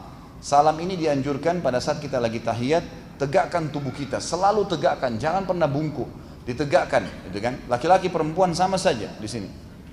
Ditegakkan tubuh kita dengan meletakkan tangan di dada, konsentrasi penuh, mata kita di tempat sujud, lakukan gerakan-gerakan dengan ketenangan. Terakhir pada saat duduk pun duduk dengan menegakkan, ya, semua ruas tulang belakang kita ketarik. Kemudian kita melihat ke tempat sujud atau melihat ke jari telunjuk pada saat kita sedang tasyahud. Dan khilaf di antara ulama tentang masalah tasyahud jari juga. Ada riwayat Tirmidzi yang berbunyi, kata Nabi SAW, gerakan jari di tasyahud lebih keras bagi iblis dari cambukan besi. Ada ulama yang menghasankan, ada ulama yang melemahkannya, gitu kan? Saya pribadi cenderung dengan ulama yang menghasankannya. Artinya memang di sini menggerakkan jari sunnah, gitu kan? Sunnah. Syekh Albani rahimahullah mengatakan hadis ini lemah, gitu kan? Maka beliau berpendapat untuk tidak menggerakkan jari tasyahud. Tapi saya punya cuplikan murid beliau sendiri, murid terdekat beliau dari Mesir. Ada cuplikannya sampai sekarang di HP saya dalam bahasa Arab. Beliau mengatakan waktu saya pernah duduk bersama Syekh Albani di salah satu masjid beliau, kemudian di masjid beliau maksudnya, kemudian saya waktu sholat sempat menggerakkan jari telunjuk saya. Maka saya didatangi oleh Syekh Albani dengan adabnya mengatakan, wahai saudaraku, apa kau punya dalil bahwasanya kau gerakkan jarimu seperti itu? Maka saya pun mengatakan hadis bahwasanya Nabi SAW bersabda riwayat Tirmidzi, gerakan jari tasyahud lebih keras daripada iblis. Maka Syekh Albani tidak mengatakan kamu salah, karena ijtihad beliau melemahkan hadis itu, tapi banyak ulama yang menghasankannya. Beliau cuma mengatakan, kalaupun kau mau amalkan itu, maka yang dimaksud dalam hadis adalah menggetarkan jari dan bukan menggerakkan. Maka beliau pun mempraktikkan dengan cara menggetarkan tangan. Jadi bukan menggerak-gerakkan tapi menggetarkan jari telunjuk itu. Jadi dari apa yang saya sampaikan tadi ini, Syekh Albani pun tidak menyalahkan orang yang menggerakkannya. Maka lebih baik kita mengambil fadilahnya. Allahu a'lam apa yang dimaksud iblis lebih keras bagi bidat yang bukan bidat, tapi itu adalah sabda Nabi SAW. Kita berpegang pada umumnya ulama yang menghasankannya. Kemudian jari juga telunjuk ini tidak diturunkan kecuali sudah selesai bacaan semua. Lalu kemudian kita balik. Dikatakan Nabi SAW waktu salam itu sampai membuat pipi beliau, putih pipi beliau kelihatan oleh makmum di belakang. Jadi terasa sampai urat leher kita ketarik. Jadi assalamualaikum warahmatullah. Tubuhnya nggak bergerak tapi ini saja, sehingga terasa urat-urat leher ini ketarik, ditahan sejenak, kemudian kita balik lagi assalamualaikum warahmatullah, ini juga sampai terasa ininya ketarik. Dan tidak ada di dalam sunnah Nabi SAW ini, semua madhab sudah sepakat, dan ini umumnya cuma ada di Indonesia biasanya, orang kalau salam ngusap wajah gitu kan. Jadi ini tidak pernah ada, dan ini juga perlu diperbaikin, karena tidak pernah ada riwayat. Kita pun kalau kembali kepada buku-buku induk Imam Syafi'i yang banyak dipegangi oleh umat Islam di Indonesia, itu tidak pernah beliau menganjurkan untuk mengusap wajah. Jadi teman-teman yang berpegang mazhab Syafi'i pun seperti di Mesir, di beberapa negara lain, mereka tidak ada salam, setelah salam mengusap wajah mereka, gitu kan. Jadi ini termasuk selesai salam berarti sudah selesai. Dan saya pada saat masih sekolah di Mesir dulu, tahun 89, saya pernah SMP di Mesir.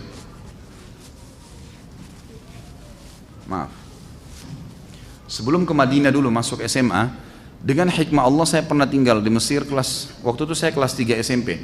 Masuk di Al-Azhar. Lalu metode yang dipakai di Mesir adalah kalau kita mau belajar fikih, maka akan datang pengurus sekolah mengatakan siapa yang bermadzhab Syafi'i.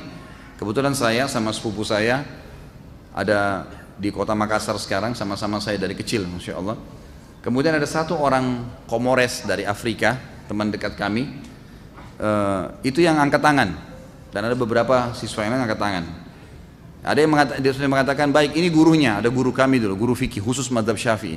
Nanti ada dia katakan siapa yang mazhab Hanafi, si fulan angkat tangan berapa orang, teman-teman dari Turki waktu itu ada yang angkat tangan, maka pindah di kelas sebelah. Ada mazhab Maliki pindah di sebelah sana, ya, rata-rata dari teman Afrika mazhab Maliki. Kemudian ada mazhab Hambali, ya, ini rata-rata dari Timur Tengah, maka pergi ke kelas yang lain. Jadi kami dulu waktu di Mesir tidak pernah tahu Imam Malik bilang apa, Imam Ahmad bilang apa, saya tidak pernah tahu gitu. Terbalik waktu saya masuk ke Madinah. Di Madinah subhanallah kita didatangkan dengan satu dosen fikih. Lalu beliau mengatakan hukum jual anjing misalnya. Imam Syafi'i bilang begini, ini dalilnya. Imam Ahmad bilang begini, ini dalilnya. Imam Malik bilang begini, ini dalilnya. Imam Hanifah bilang begini, ini dalilnya. Jadi kita bisa memilih. Kalau zaman dulu tidak gitu. Nah saya pernah duduk sama guru fikih saya ini dan saya masih ingat beliau mengatakan, semoga Allah menjaga. Waktu itu beliau memang matanya buta ya, dan ahli fikih Syafi'i memang. Dan beliau mengatakan, dia tahu nama saya, dia bilang, Khalid, sudah tahu belum kalau khilaf diantara ulama masalah mana salam yang wajib? Apakah dua-dua salam itu wajib atau satu salam saja yang wajib? Gitu kan? Lalu beliau mengatakan, kalau selain Syafi'iyah menganggap bahwasanya salam dua-duanya itu salam satu wajib, salam yang kedua sunnah. Artinya kalau kita salam assalamualaikum warahmatullah, waktu itu beliau praktikkan di depan saya masih ingat, balik ke sebelah kanan, kemudian pas orang balik ke sebelah kiri dia mengeluarkan angin, maka dalam madhab selain Syafi'iyah ini sah sholatnya karena dianggap salam kedua hukumnya sunnah.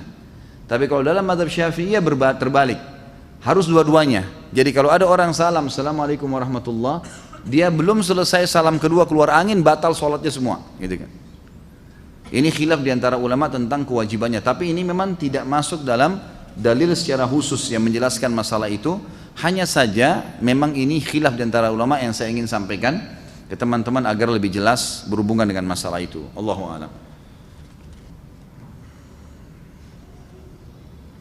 Baik, sebelum saya lupa, insya Allah besok dan lusa teman-teman jangan sampai ketinggalan puasa ya. Hari Kamis besok itu hari Tasu'a tanggal 9 Muharram, dan lusa hari Jumat adalah hari Ashura. Dan itu sangat dianjurkan oleh Nabi SAW, sebagaimana hadis yang sudah masyhur yang sering saya sampaikan, gitu kan, bahwasanya Enggak, 2 hari. Tasu'a dan Asyura. Tasu'a dan Asyura. Sebentar, nanti saya jelaskan. Hari yang paling ditekankan adalah hari Asyura. Asyura itu hari ke-10 dari bulan Muharram, tepatnya hari Jumat nanti. Hari Jumat ini, hari Sabtu dan hari Ahad, itu ada larangan hadis untuk memulai puasa. Tapi ini adalah puasa yang tidak bertepatan tanggalnya. Misal, antum mau bayar utang Ramadan, harus dilakukan hari Jumat atau hari Sabtu, ini nggak boleh kecuali diikuti 1 hari atau hari-hari sebelumnya. Tapi kalau bertepatan ada perintah, maka nggak ada masalah. Seperti misalnya pas awal Ramadan hari Jumat, nggak ada masalah. Atau misalnya pas Ayyamul Bid, ya, jatuhnya Jumat, Sabtu, Ahad, atau Sabtu, Ahad, Senin, nggak ada masalah. Karena memang dia jatuhnya memang perintah pada saat itu, gitu kan? Nggak mungkin ditinggalkan, nggak mungkin diubah tanggal yang Nabi SAW sudah tentukan. Gitu. Jadi ini perlu digarisbawahi. Ini memang hari Asyura jatuhnya hari Jumat dengan hikmah Allah. Tanggal 10 Muharram jatuhnya hari Jumat, gitu kan? Nabi SAW dalam hadis Bukhari Muslim waktu ditanya tentang fadilah puasa hari Asyura, beliau mengatakan bisa mengampuni dosa-dosa setahun yang lalu. Jadi ini 1 hari berpuasa teman-teman sekalian tidak berimbang ya, diampuni 365 hari dosa. Jadi jangan sampai tidak puasa, gitu kan? Jadi yang tidak pernah puasa pun coba belajar puasa, paksain. Kalau enggak tunggu tahun depan, gitu kan? Apalagi penyesalan di belakang. Lagian kenapa antum tidak puasa? Apa alasannya? Cuma satu masalahnya, penyakit al-malas. Cuma malas saja. Tidak ada yang lain. Malas, nggak mau puasa, nggak mau sholat malam, nggak mau sedekah, nggak mau hadir majelis ilmu, malas. Makanya Nabi SAW suruh kita berjauhkan diri dari penyakit malas nih. Bahaya sekali, gitu kan? Di puasa teman-teman sekalian, maghrib nggak kemana-mana, gitu kan? Sampai kapan setan mau bisikin kita nih? Nanti aja kamu haus, sekarang lagi panas, nanti begini. Semua juga orang rasain panas tapi puasa, gitu kan? Kalau kita mau nunggu Mekah itu kosong baru kita haji, nggak bakal terjadi, gitu kan? Kenapa kamu nggak haji? Rame, terus mau tunggu kosong. Buat kamu sendiri, kapan itu terjadi? Nggak mungkin lah. Ikhlaskan, naik jalan, gitu kan? Mulai. Nanti Allah mudahin tuh. Saya berapa kali pergi, alhamdulillah bimbing haji umrah, masuk dalam tawaf yang padat, jalan juga tuh, nggak ada masalah, gitu kan? Jadi nggak mungkin, ya, jadi jangan ditunda-tunda. Ini 1 hari bisa mengampuni 365 hari dosa. Lalu disunnahkan diikuti dengan 1 hari sebelumnya namanya Tasu'a. Sebagaimana hadis riwayat Tirmidzi di mana Nabi SAW mengatakan waktu itu kebetulan tahun terakhir Nabi hidup SAW. Ini tahun terakhir diperintahkan puasa Asyura itu. Lain baqitu ila qabil la asumanna tasi'. Kalau saya masih hidup tahun depan, saya partnerkan 10 dengan 9 agar tidak sama dengan Yahudi, karena Yahudi juga berpuasa di hari Asyura itu, gitu kan? Ulama lalu berijtihad mengatakan bagaimana kalau orang punya udzur di tanggal 9-nya, tidak ada kesempatan, ada udzur misalnya, maka dia dianjurkan mempartnerkan antara 10 sama 11, 10 sama 11 agar tetap juga tidak sama dengan Yahudi hanya 9. Tetapi kalau dalam keadaan darurat seseorang memang ada udzur syar'i tidak bisa kecuali tanggal 10, ya sudah, gitu kan? Karena ini ibadah sunnah, gitu. Bukan berarti batal puasanya, enggak, tapi dia kehilangan fadilah yang sangat banyak, Maka ini sebaiknya harus dijalankan. Kalau masalah puasa Ayyamul Bid, puasa 3 hari setiap bulan, saya sarankan juga teman-teman agar menjaganya. Tepatnya jatuhnya hari Seninnya nanti, gitu kan? Jadi kalau tanggal 10 hari Jumat, tanggal 11 Sabtu, tanggal 12 kan hari Ahad ya, tanggal 13 mulai Senin. Nah puasalah Senin itu 3 hari dan itu bisa 4 hari sama Kamisnya. Senin, Selasa, Rabu, Ayyamul Bid. Dan hadisnya adalah kata Nabi SAW, puasa 3 hari setiap bulannya sama dengan pahala puasa setahun penuh. Ini sayang sekali, gitu kan? Dan puasa ini sebenarnya adalah sebuah kegiatan ibadah yang besar pahalanya dan juga baik buat kesehatan seseorang. Jadi sisa-sisa makanan, kotoran itu akan dikeluarkan dengan sendiri, dikelola oleh usus kita yang memang tidak mengelola makanan yang baru secara otomatis, gitu kan? Maka itu sangat baik. Maka saya sarankan teman-teman jangan sampai lupa masalah itu ya. Di masjid teman ana beberapa pekan yang lalu, khatib Jumatan terindikasi Syiah dari khutbahnya. Apa sebaiknya yang dilakukan? Apakah meninggalkan sholat Jumatnya atau tetap meneruskan? Kalau masih belum ada sesuatu yang pasti, teruskan saja. Karena ulama sepakat mengatakan hukum sholat di belakang majhulul hal. Majhulul hal itu orang yang tidak jelas statusnya, itu sah, hukumnya sah. Kalau kita tidak tahu ya, kalau kita tahu orang itu musyrik, orang itu memang dasarnya sudah murtad, atau memang orang yang sudah terindikasi akidahnya rusak, Dan kita tahu, maka itu baru kita tidak boleh sholat di belakangnya, cari tempat lain. Tapi kalau kita tidak tahu, maka hukumnya kembali kepada hukum asal. Ya. Jadi tidak perlu meninggalkan, cukup ya, kerjakan saja kembali. Atau dianggap sah insya Allah. Jika imam pada saat sholat maghrib pada rakaat kedua lupa tahiyat awal dan makmum mengingatkan dengan kalimat subhanallah, lalu imam turun tahiyat, apakah makmum harus sujud sahwi sebelum dan sesudah salam? Kalau imamnya sujud sahwi, maka ikut semuanya. Kalau imamnya tidak sujud sahwi, maka tidak perlu ikut sujud sahwi, gitu kan? Dan sujud sahwi ini teman-teman sekalian dilakukan kalau seseorang lagi sholat, kan sahwi itu artinya lalai ya, kelalaian. Itu kalau antum sudah pindah ke gerakan yang setelahnya. Misal, kita pas sujud, ternyata satu kali aja sujud gitu kan. Tiba-tiba kita berdiri, subhanallah, pas kita duduk untuk berdiri ke rakaat yang setelahnya, kita teringat, kayaknya tadi sujudnya baru satu kali nih. Lalu kita sujud lagi, ini nggak butuh sujud sahwi. Tapi kalau antum sudah sempat berdiri, artinya sudah pindah ke gerakan yang setelahnya sudah sempurna, baru teringat, ini aja sujud sahwi. Ini aja sujud sahwi. Sujud sahwi juga dengan dua cara, ada yang dikerjakan sebelum salam, ada yang dikerjakan sudah salam. Kalau gerakan-gerakan yang keliru dalam sholat, lalai, lupa, gitu kan, teringat sebelum salam, misal antum pas rakaat keempat ragu, ini 4 atau 3 ya, lalu antum tambah 1 rakaat, karena kalau kita ngingat, ya, ragu 3 atau 4, kita cari rakaat yang paling sedikit, ambil 3 misalnya. Kata Nabi SAW, kalau kalian lupa 3 atau 4, pilihlah 3. Karena kalau seandainya pun dia sholat lebih 5, maka 4 rakaatnya sudah terpenuhi. Tapi kalau dia pilih yang ya lebih banyak, dianggap 4 ternyata kurang baru 3, maka akan kurang sholatnya. Jadi kan kita dianjurkan memilih jumlah yang lebih sedikit. Nah kalau teringat seperti ini sebelum salam, maka sujud sahwinya sebelum salam. Setelah baca tahiyat selesai, sujudlah 2 kali dan bacaannya adalah bacaan-bacaan sujud. Ya, boleh juga ada bacaan khusus seperti misalnya bacaan yang dibaca sebenarnya dalam sujud juga ya. Ya Allah, Allahumma laka sajadtu wa bika amantu wa laka aslamtu dan seterusnya. Itu ada doanya sendiri, bisa kembali kepada buku rujukan. Kemudian boleh juga membaca bacaan sujud, tetapi di antara 2 sujud tidak ada bacaan apa-apa. Sujud sahwi ya, sujud saja baca bacaan sujud kemudian duduk sebentar lalu sujud lagi. Jadi tidak membaca lagi Rabbighfirli warhamni dan seterusnya, gitu kan? Setelah itu berdiri baru salam sholat. Imam lakukan ini, Anda juga harus lakukan walaupun imamnya yang lupa tadi, gitu kan? Karena kita kalau sholat berjamaah berbeda. Innama ju'ilal imam liyutamma bihis sholah, kata Nabi SAW. Imam dijadikan untuk menyempurnakan sholat seseorang atau pengikutnya. Kalau seandainya antum sudah bubar sholat, ini sudah selesai sholat, salam, begitu kita lagi zikir ada di belakang kita tepuk, akhi, ukhti, kayaknya tadi rakaat anda ini kurang 1. Tadi kayaknya ikut sama saya ini sama-sama. Saya masbuk 2 rakaat, anda juga tadi 2 rakaat, tapi kenapa anda cuma tambah 1 rakaat?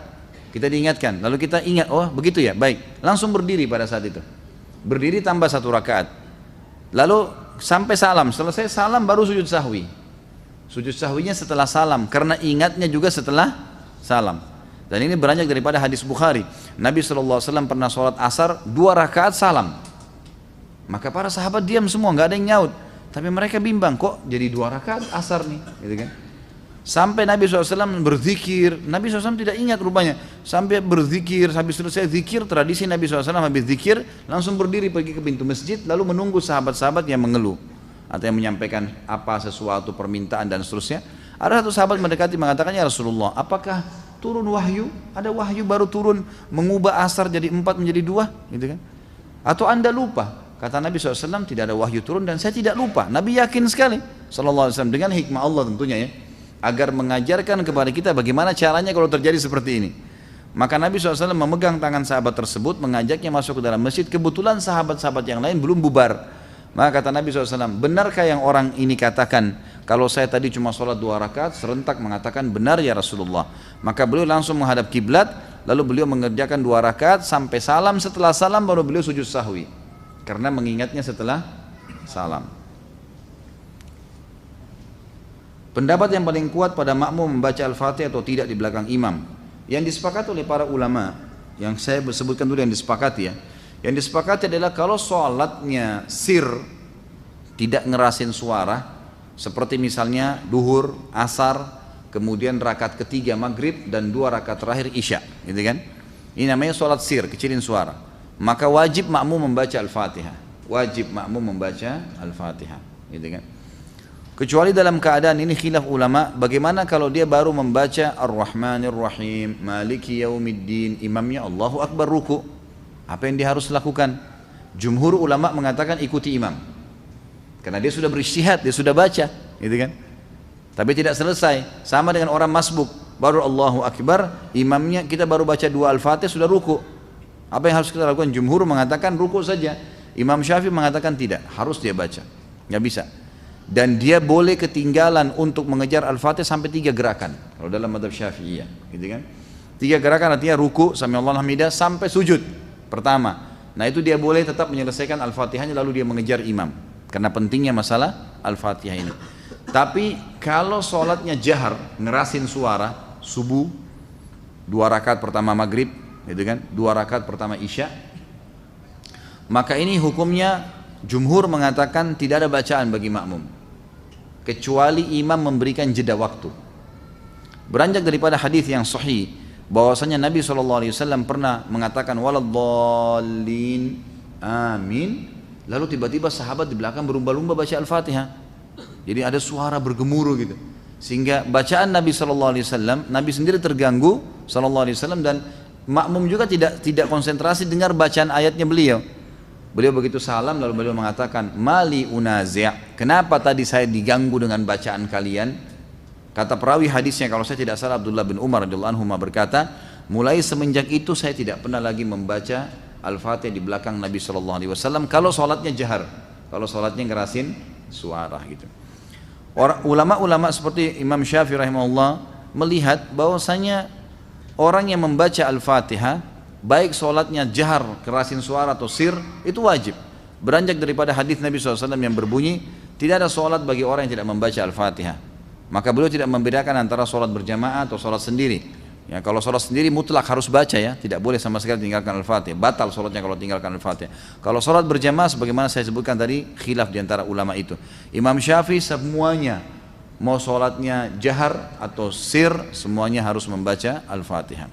Allahu alam, kalau kita simpulkan, kalau saya simpulkan dari pendapat-pendapat ulama ini, saya melihat kalau seandainya imamnya membaca Al-Fatihah dengan suara keras, jelas, ya, kita dengar ya, kita dengar. Seperti sekarang ada mic. Lain kalau mati lampu gelap, tidak kedengaran suara atau kita terlalu jauh dari imam, itu lain. Walaupun sholat jahar tetap wajib baca Al-Fatihah tuh, karena kita tidak dengar. Karena memang Allah berfirman, umumnya ulama berpegang pada ayat ini, a'udzubillahi minasyaitonirrajim, fa idza quri'al qur'anu fastami'u lahu wa ansitu. Kalau Al-Qur'an dibacakan, dengarkan baik-baik dan ya telitilah, jelihlah. Berarti kasusnya adalah kalau dengar. Kalau dengar kita nggak boleh berkata yang lain, gitu kan? Nah, kalau imam sholat jahar, maghrib misalnya, tapi mati lampu, kita di saf ke-5 atau ke-6, ke-7 ke belakang, nggak dengar. Atau sholat di belakang, perempuan nggak dengar sama sekali. Mereka tetap baca Al-Fatihah, selama tidak dengar. Tapi kalau mereka dengar Al-Fatihah itu, seperti tadi imam kita Masya Allah membaca misalnya, kita dengar. Dan pada saat mengatakan waladdallin, kemudian semua mengatakan amin. Begitu selesai amin, imamnya baca langsung surah. Nah ini Allahu alam, yang lebih dekat pendapat ulama mengatakan tidak lagi baca Al-Fatihah. Kembali kepada hadis, ya, bacaan imam adalah bacaan makmum. Itu sudah ada hadis yang menjelaskan masalah itu. Tapi kalau imamnya jeli dan dia lebih faham masalah fikih menjadi imam, adalah setelah waladdallin amin, imamnya diam jeda 7 ayat Al-Fatihah. Maka pada saat itu makmum silakan baca, gitu kan? Dia membacanya. Jadi ini tinggal tergantung bagaimana kondisi imam memberikan dia kesempatan. Allahu a'lam.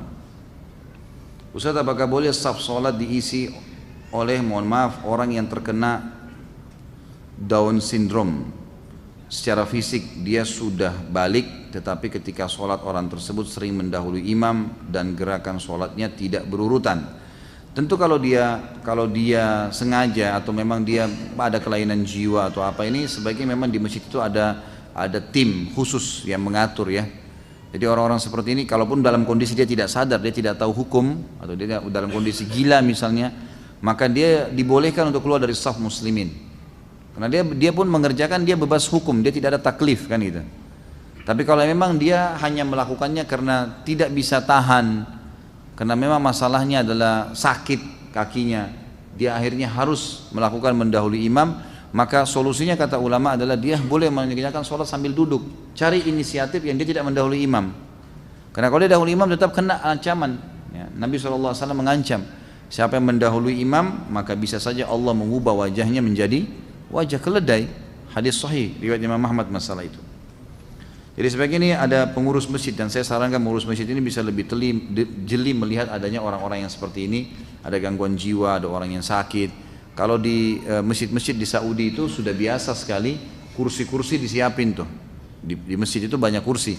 Jadi orang-orang tua yang tidak mampu untuk berdiri lama maka diambil kursi dan mereka sholat sambil duduk di saf.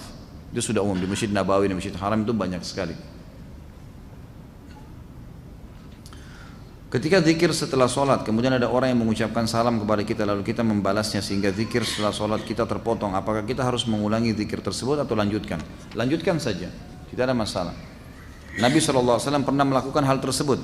Jadi pernah beliau SAW dalam hadis Bukhari selesai sholat ya, asar, tiba-tiba beliau langsung dengan cepat sekali begitu salam lagi zikir berdiri dengan sangat cepat melewati para sahabat, sampai para sahabat yang meriwayatkan hadis ini berkata, kami heran dengan kecepatan Nabi SAW dalam cepatnya gerakan Nabi SAW itu. Maka setelah itu pun setelah beberapa saat Nabi SAW balik lagi dan duduk lagi, berzikir lagi. Lalu salah seorang di antara kami bertanya, ya Rasulullah, ada apa? Kata Nabi SAW, tadi saya tiba-tiba teringat di rumah saya ada kurma sedekah yang sudah saya niatkan mau keluarkan, maka saya tidak ingin itu tertunda. Maka saya pun segera mengeluarkannya lalu kemudian saya balik berzikir. Jadi ulama mengambil daripada hadis ini bolehnya orang kalau habis sholat berzikir habis sholat itu kalau ada sesuatu yang wajib baginya atau sesuatu yang darurat dia boleh memotongnya seperti menjawab salam gitu kan. Seperti misalnya turun hujan tiba-tiba dia harus pindah karena kena air atau apalah ya yang harus memindahkan dia, maka dia boleh pindah dan kemudian dia melanjutkan zikirnya.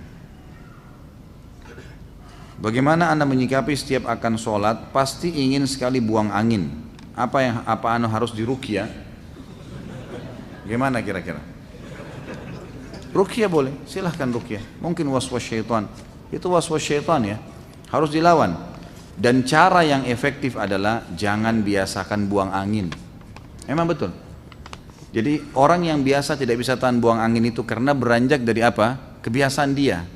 Dia udah biasa, mungkin di depan teman-temannya, kadang-kadang bercanda, memang dia gangguin mereka, gitu kan. Emang gitu, dia sering iseng.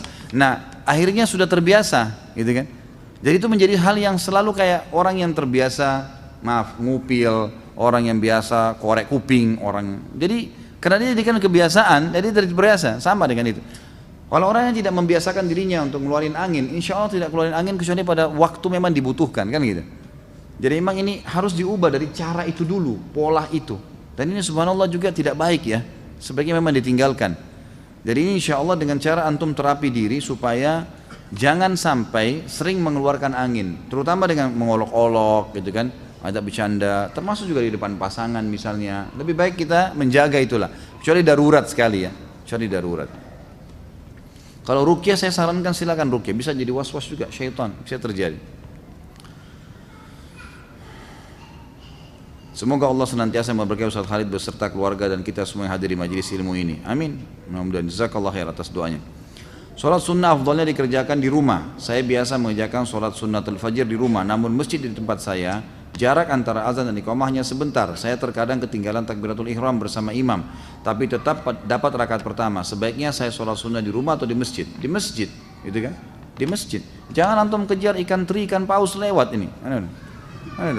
Sholat sunnatul fajr itu ikan teri dibandingkan sholat subuh, itu ikan pausnya, gitu kan? Jadi jangan ketinggalan, sholat di masjid tidak masalah. Kan lebih afdal kalau sholat di rumah, kalau sholat sunnah kan gitu lebih afdal. Jadi jangan sampai mengejar afdaliyah sunnah, ketinggalan fadilah yang besar dari sholat wajib. Karena mulai Allahu Akbar imam, kita juga Allahu Akbar, itu sudah dicatat pahala tuh. Jadi itu ada fadilah, jangan ketinggalan itu. Bahkan kalau perlu kita masuk masjid sudah mau iqamah, ya sudah kita sholat subuh gitu kan. Nanti sunnatul fajrnya ulama berpendapat mengatakan sunnatul fajr pernah dikerjakan oleh Nabi SAW setelah terbit matahari. Itu dibolehkan bagi orang yang sudah rutin mengerjakannya. Kalau dia ketinggalan sudah masuk masjid subuh sudah iqamah, dia sholat subuh kemudian nanti dia setelah terbit matahari sebelum duha dia boleh mengerjakan sunnatul fajr yang ketinggalan itu. Apakah boleh mengerjakan sholat witir bertepatan dengan berkumandangkannya azan subuh? Karena saat mengerjakan tahajud waktunya sudah sangat dekat dengan waktu subuh, sementara saya belum sholat witir.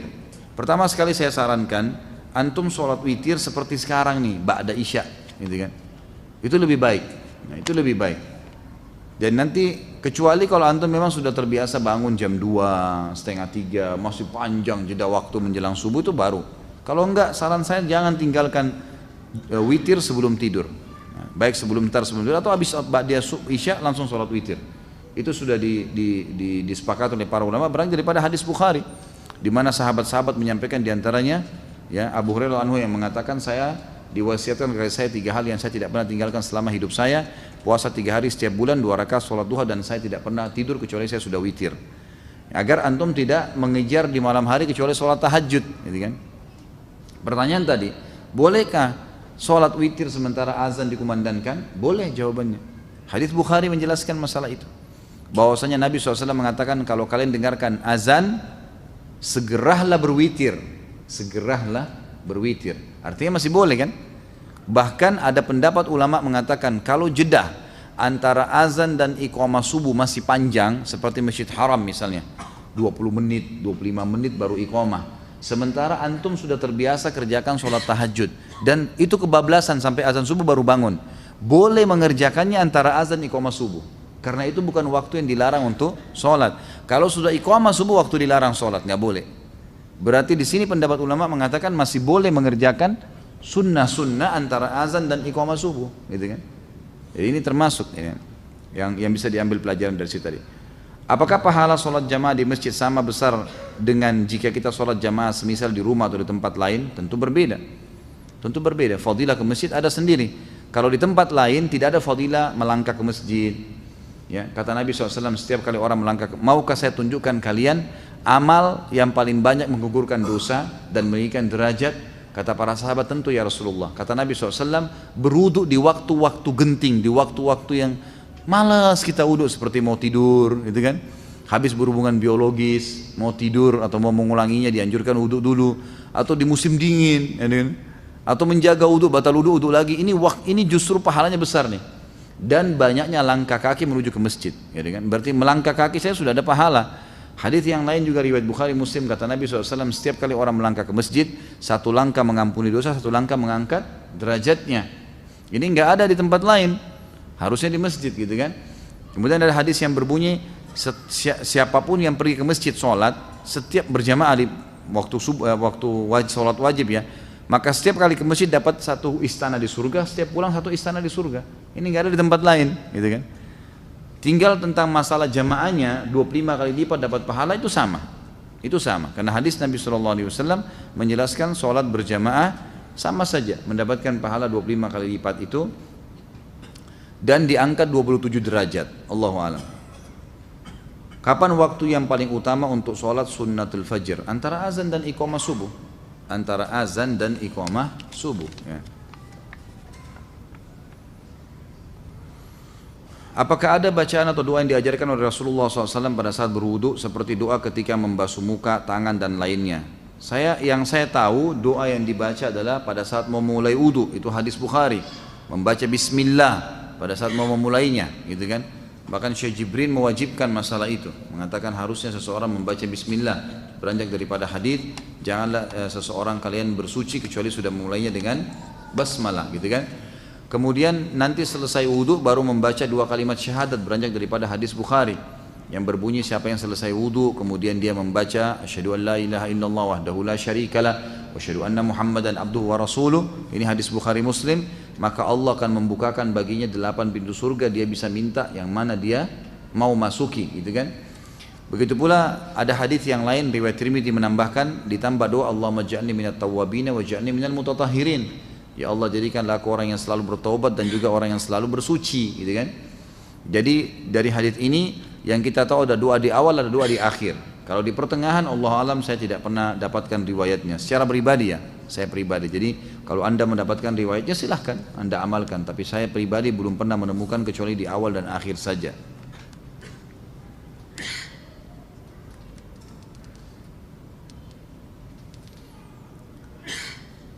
bagaimana hukumnya bersedekap melipat tangan kembali sesudah bangun dari ruku? Tadi kan sudah saya jelaskan ya. Boleh saja, gitu kan? Bersedekap pada saat bangun dari ruku. Sami Allah liman hamida. Saya sudah sebutkan tadi kan khilaf di antara ulamanya. Jadi boleh kembali ke dada, boleh kembali ke sebelah paha kita.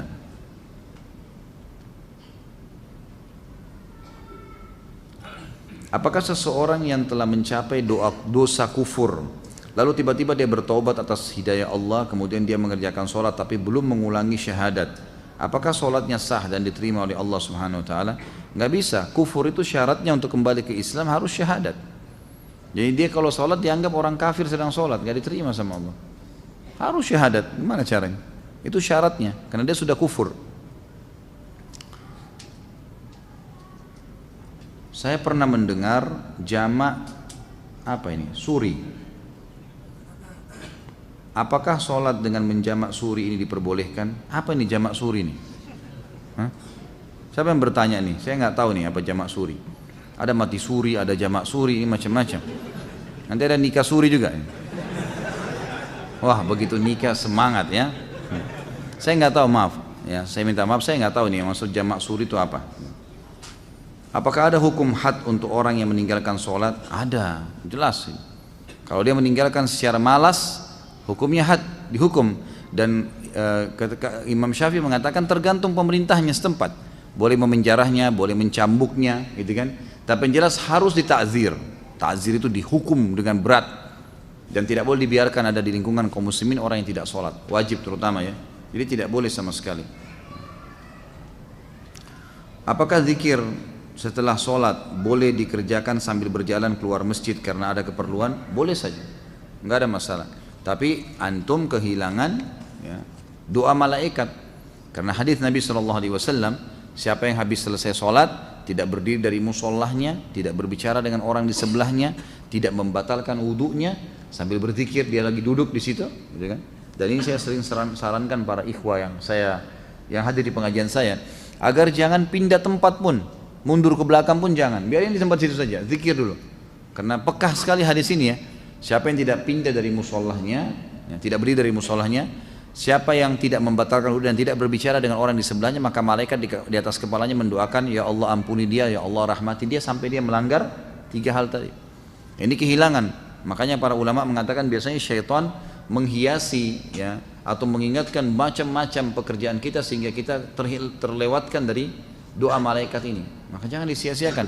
Saya pernah zikir ikhwah dan akhwat sekalian, pelan-pelan sekali zikir habis sholat itu 7 menit maksimal, 7 menit, 8 menit itu sudah selesai. Jadi cuma syaitan yang membebankan kita itu. Bagaimana hukumnya sholat orang isbal? Apakah sah? Khilaf di antara ulama tentang sah atau tidaknya, gitu kan? Tapi yang jelas sudah pernah kita jelaskan di dalam dosa-dosa besar kita yang lalu ya, pernah ada penjelasan kalau ada hadis yang menjelaskan tidak sahnya atau disuruhnya mengulangi sholat orang yang tertutup mata kakinya oleh Nabi SAW, seseorang yang sedang datang. Bahkan Nabi SAW menyuruh mengulangi sama uduk-uduknya, uduk dan sholatnya. Waktu ditanya oleh para sahabat, kenapa ya Rasulullah? Kata Nabi SAW, karena mata kakinya tertutup. Ada yang melemahkan hadis ini, ada yang menghasankannya, gitu kan? Khilaf di antara ulama. Tapi kalau saya pribadi, saya berpegang pada pendapat yang mengatakan memang batal sholatnya ya. Apakah seorang laki-laki yang tidak sholat berjamaah di masjid berdosa? Kalau Imam Syafi'i mengatakan sholat berjamaah di masjid sunnah muakkadah, sangat ditekankan. Jadi kita tidak boleh menyalahkan juga orang-orang yang tidak ke masjid sholat. Misalnya umumnya di Indonesia ini banyak orang yang berpegang pada Syafi'iyah gitu kan. Tapi kalau jumhur ulama mengatakan tidak. Di antaranya Imam Ahmad sangat menekankan beranjak daripada hadis-hadis yang sahih, seperti misalnya hadis yang sahih kata Nabi SAW, saya ingin sekali ada orang yang mengikomahkan sholat lalu kemudian menggantikan saya jadi imam, lalu kemudian saya membawa obor dan saya membakar rumah orang-orang yang tidak pergi sholat berjamaah. Kemudian hadis sahih juga di mana Ibnu Ummul Maktum, muadzin Nabi SAW, matanya buta, dan beliau berkata, ya Rasulullah, rumah saya jauh dari masjid Anda, tidak ada yang memandu saya, buta, nggak ada yang pandu saya jalan, gelap, gitu kan? Dan di antara rumah saya dengan masjid banyak binatang buas bisa menerkam saya, padang pasir jauh. Apakah boleh saya sholat di rumah? Awalnya Nabi SAW mengatakan silakan sholat di rumah. Setelah itu subhanallah turun wahyu menyampaikan. Ibnu Umm Maktum sudah mau keluar, Nabi SAW mengatakan panggil orang itu, dipanggil kembali. Kata Nabi, apa kau dengar dengan telingamu azan? Atasma'un nida? Dia mengatakan iya ya Rasulullah. Kata Nabi, idzan ajib, kalau begitu jawab azan itu. Orang buta, nggak ada yang pandu, itu kan malah ditekankan. Jadi semestinya memang harusnya dijaga. Ya, dari pendapat ini, ya, jumhur ulama diantara Imam Ahmad yang sangat menekankan berdosa kalau laki-laki tidak ada udzur nggak sholat di masjid. Gitu kan. Ya kalaupun kita berpegang pada mazhab Syafi'iyah, kita mengatakan sunnah muakkadah, maka minimal antum kehilangan banyak sekali fadilah, pengangkatan derajat, pengampunan dosa, dapat istana di surga. Itu luar biasa, setiap pergi loh dapat satu istana, setiap pulang dapat istana. Ini bukan istana di Menteng atau di mana-mana, ini di surga gitu kan. Hanya dengan ke masjid sholat, itu apa susahnya? Lawan tuh syaitan, jangan lemah terus. Manakah yang lebih utama bagi seorang perempuan, sholat di musola, kantor atau pergi ke masjid? Musola boleh. Ya, kalau perempuan tidak ada masalah, di sebelah meja kerjanya boleh. Nggak ada sesuatu penekanan. Kalau laki-laki yang dianjurkan ke masjid. Terkait dengan 10 Muharram, apa benar 10 Muharram itu lebarannya anak yatim? Apakah boleh mengkhususkan 10 Muharram untuk menggalang dana untuk anak yatim? Enggak pernah ada sunnahnya Nabi ini. Ini dikarang-karang saja ini, tidak ada sama sekali. Anak yatim itu kita dianjurkan untuk menyantuni sepanjang tahun, bukan 10 Muharram. Enggak ada dalil berhubungan dengan masalah itu. Waduh, ini tulisan indah, jadi saya tidak bisa baca. Dulu di Makassar kami waktu masih kecil, kalau tulisan yang begini kita bilang tulisan indah, gitu kan? Saya nggak ngerti di Jakarta atau di daerah lain, Allahu a'lam. Apa faedah bagi orang yang mengerjakan sholat gerhana dan sholat syuruk? Kalau sholat gerhana memang anjuran Nabi SAW kan? Hadis sahih riwayat Bukhari. Kata Nabi SAW, kalau kalian melihat gerhana, maka sholatlah, bersedekahlah dan bertasbihlah. Disuruh sampai Allah menghilangkan gerhana itu dari kalian. Jadi memang ada perintah dari Nabi SAW masalah itu. Tapi apakah dia dapat pahala, apakah dia dapat misalnya apa janji-janji itu belum pernah kita temukan riwayatnya. Allahu a'lam. Tapi yang jelas dia dianjurkan untuk dilaksanakan. Perintah Nabi SAW ibadah.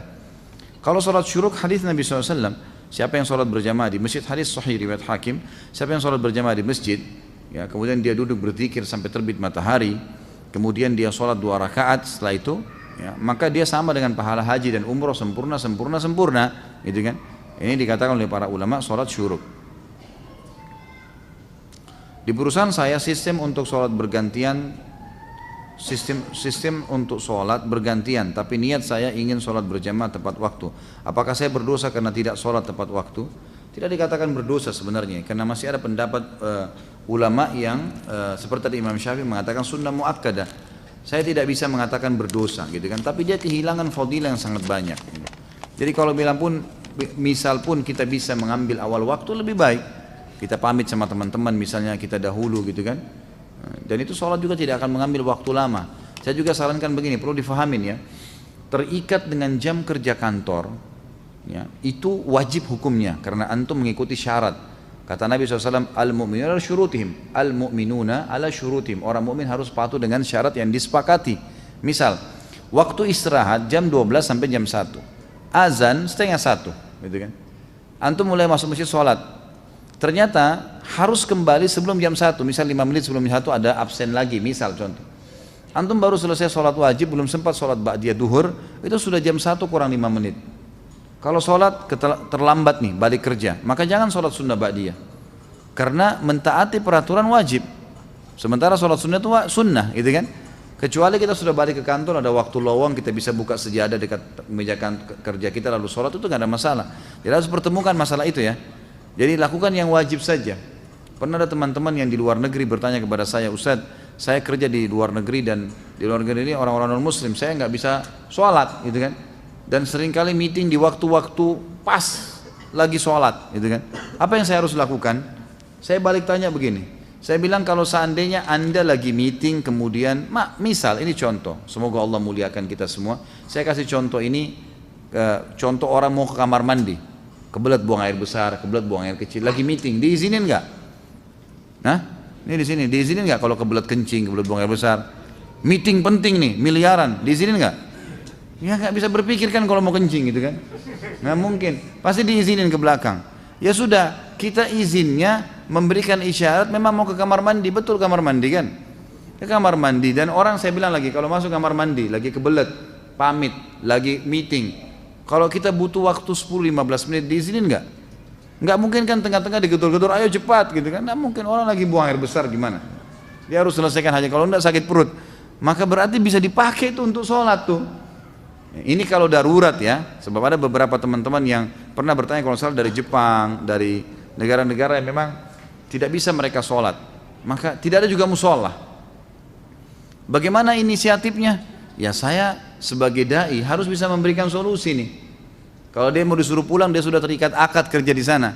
Maka caranya adalah kayak tadi, pamit ke kamar mandi, memang mau kamar mandi, uduk di sana. Kemudian sholat, cari tempat yang bisa sholat di situ. Mungkin di gang, mungkin di mana, ya apa boleh buat, harus sholat.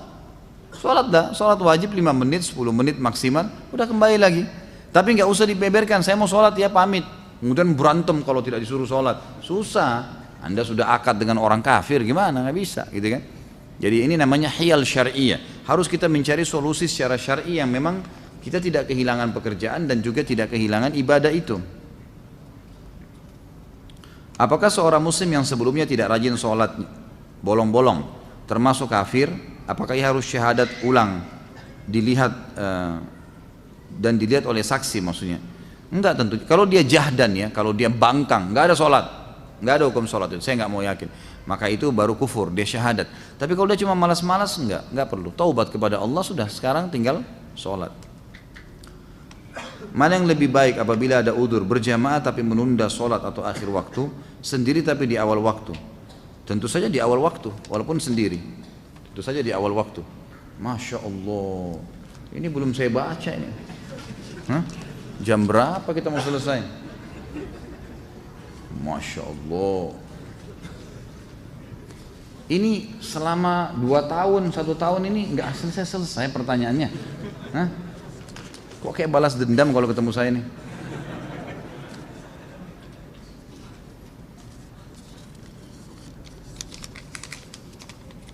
Jangan didorong. Saya sengaja tidak tarik semua. Di daerah Ana ada 2 masjid. Yang satu masjidnya besar dan jamaahnya tidak banyak sehingga selalu dapat saf pertama. Kedua masjidnya lebih kecil dan jamaahnya banyak karena telah ditegakkan sunnah sehingga susah dapat saf pertama. Lebih utama sholat di satu atau yang kedua? Yang satu tentunya, masjid yang pertama, karena memang kita bisa dapatkan fadilah lebih besar gitu kan. Dan masjid itu makin banyak jemaahnya makin afdal ya, gitu.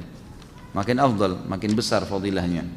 Artinya masjidnya besar misalnya, tentu afdaliyah karena banyak jemaah itu penting, tapi mendapatkan saf awal lebih penting. Maka harusnya didahulukan saf awal itu.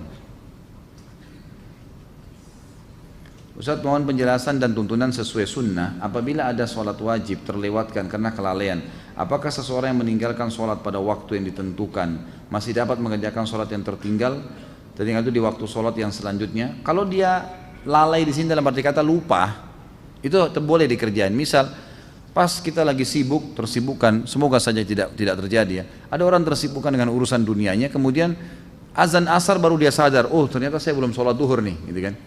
Maka apa yang harus dia lakukan? Bolehkah dia sholat duhur? Boleh, nggak ada masalah. Tapi kalau dasarnya dia tahu nih duhur sudah masuk, dia nggak mau sholat, memang nggak mau dah, memang sudah nggak sholat. Begitu azan asar, temannya ajak, nih sholat yuk. Kamu udah tahu belum ada hadis begini, tersentuh dia mau sholat. Tapi tadi dia sudah tinggalkan duhur secara sengaja, ini nggak boleh lagi dia sholat, karena sudah memang ditinggalkan secara sengaja sama dia. Saya pernah membaca sebuah hadis riwayat Ibnu Abbas radhiyallahu anhu yang menjelaskan tentang tidak bolehnya menahan pakaian pada saat sholat. Apakah hadis itu sahih? Apa maksud dari kata menahan pakaian? Mohon penjelasannya. Saya tidak tahu, maaf. Saya belum tahu sampai ke situ tentang masalah hadis menahan pakaian. Yang saya temukan malah hadis Abu Bakar radhiyallahu anhu yang sahih, di mana Abu Bakar berkata, ya Rasulullah, saya orang yang tidak bisa sholat kecuali saya menahan pakaian saya, karena kalau tidak dia melorot, gitu kan. Apakah itu membatalkan sholat saya? Apakah itu termasuk sombong? Kata Nabi SAW, itu tidak termasuk. Ya, berarti di sini kan ada masalah kasus menahan, tapi saya tidak tahu kalau yang riwayat Ibnu Abbas ini. Bagaimana tuntunan sahih untuk kondisi makmum yang masbuk namun tidak mendapat bacaan Al-Fatihah imam sholat? Apakah makmum tersebut masih mendapatkan hitungan 1 rakaat penuh? Yang kuat pendapat iya, dia masih mendapatkan. walaupun sholatnya sir. Kalau orang memang masbuk ya, beda orang yang datang dari awal tapi lalai tidak baca Al-Fatihah. Nah itu baru bisa dibahas dalam bahasan lain ini.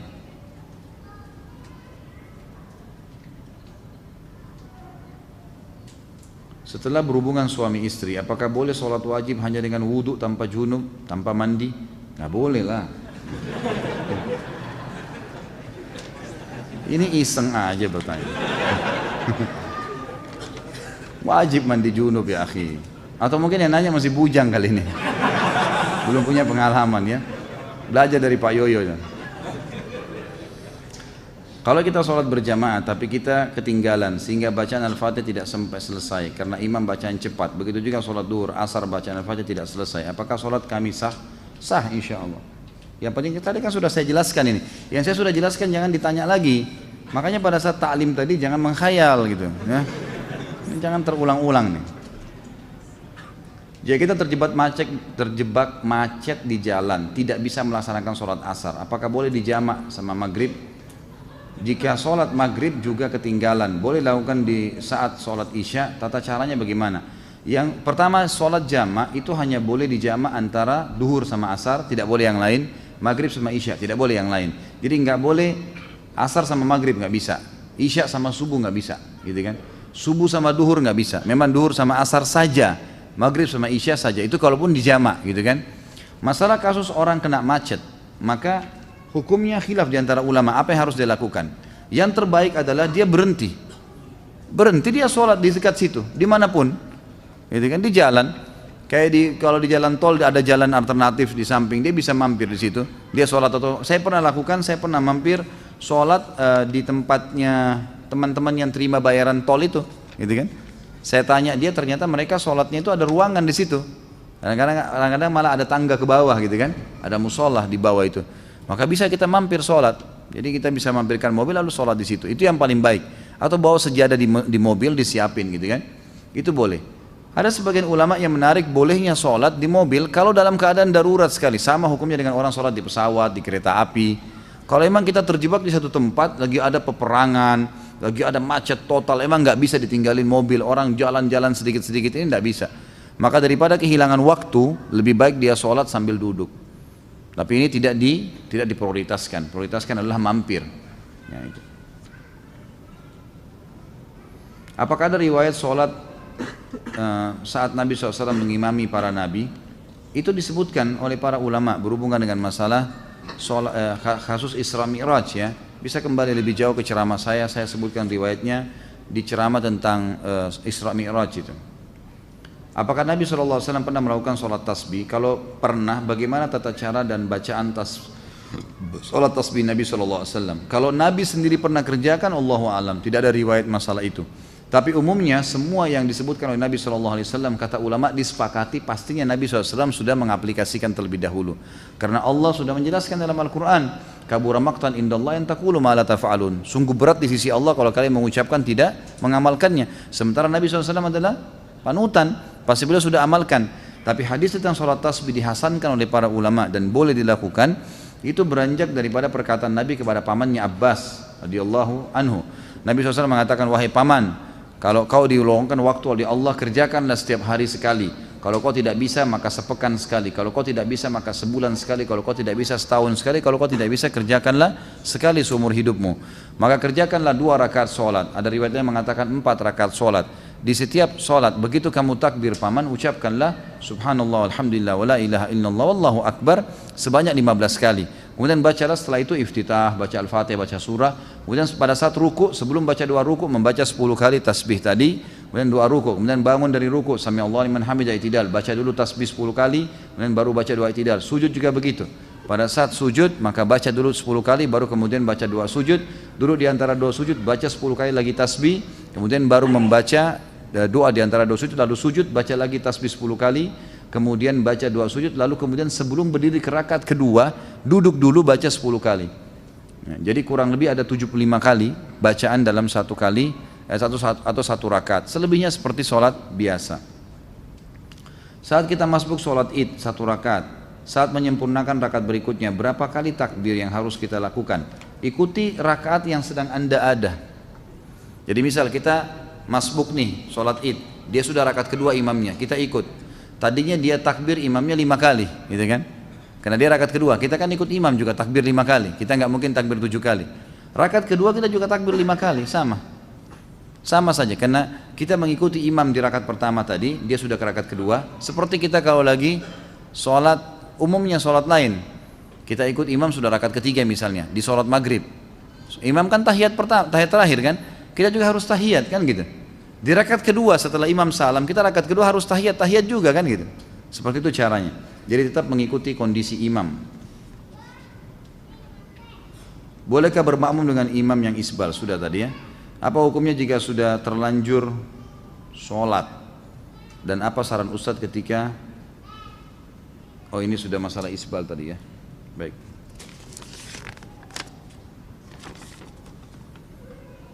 Bolehkah kita mengqadha sholat kita yang terlewat dengan tata cara seperti apa? Sudah saya jelaskan. Makanya jangan buru-buru bertanya nih ya. Karena pertanyaan mungkin bisa saja dijawab gitu ya, sudah ada.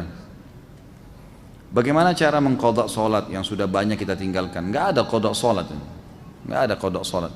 Hadis Bukhari menjelaskan masalah itu. Jadi tidak ada. Kecuali tadi saya bilang kita lalai, memang lupa. Tapi kalau 5 tahun nggak sholat, sekarang taubat, apakah harus mengqadha sholatnya 5 tahun? Nggak pernah ada dalil berhubungan dengan masalah itu. Hadis Bukhari menjelaskan bahwa ada seorang wanita datang kepada Aisyah radhiyallahu anha dan berkata, wahai Aisyah, kenapa kita disuruh mengqadha puasa dan tidak disuruh mengqadha sholat? Maka Aisyah sempat marah sama orang tersebut, lalu sambil berkata, aharuriyun anti? Apa kau dari wilayah Haruri?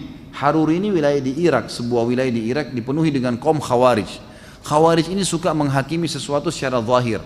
Misal, perangilah orang-orang kafir, berarti semua kafir termasuk tetangga, nggak bisa hidup sama kaum Khawarij, disiksa semua, gitu kan? Ambil secara zahir hukum, gitu kan?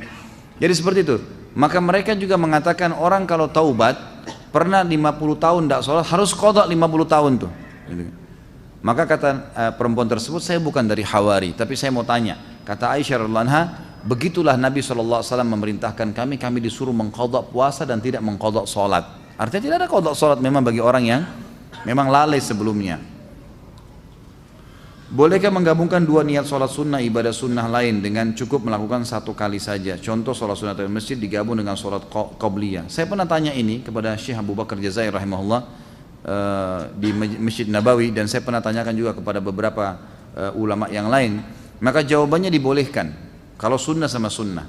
Kalau wajib sama sunnah nggak boleh, gitu kan? Artinya orang masuk dalam masjid, dia sholat tahiyat masjid, dan juga dia bisa niatkan untuk qabliyahnya, sama dengan orang sama dengan orang puasa Syawal 6 hari dengan puasa Senin Kamis yang bertepatan dengan Senin Kamisnya. Maka selama sunnah sama sunnah dibolehkan, tapi tidak boleh sunnah sama wajib. Nggak boleh misalnya bayar utang Ramadan digabung dengan puasa Senin, gitu kan? Maka itu tidak dilakukan, itu tidak boleh digabung. Sebagaimana tidak boleh gabung antara qabliyah duhur dengan duhurnya. Saya sering melihat orang bergeser dari tempat awal melaksanakan sholat fardu pada saat akan melakukan sholat sunnah ba'diyah. Apakah ini merupakan adab sholat sunnah ba'diyah? Bukan, tetapi ada hadis yang berbunyi semua tempat yang dipakai sholat akan menjadi saksi pada hari kiamat. Maka dianjurkan seseorang untuk pindah tempat.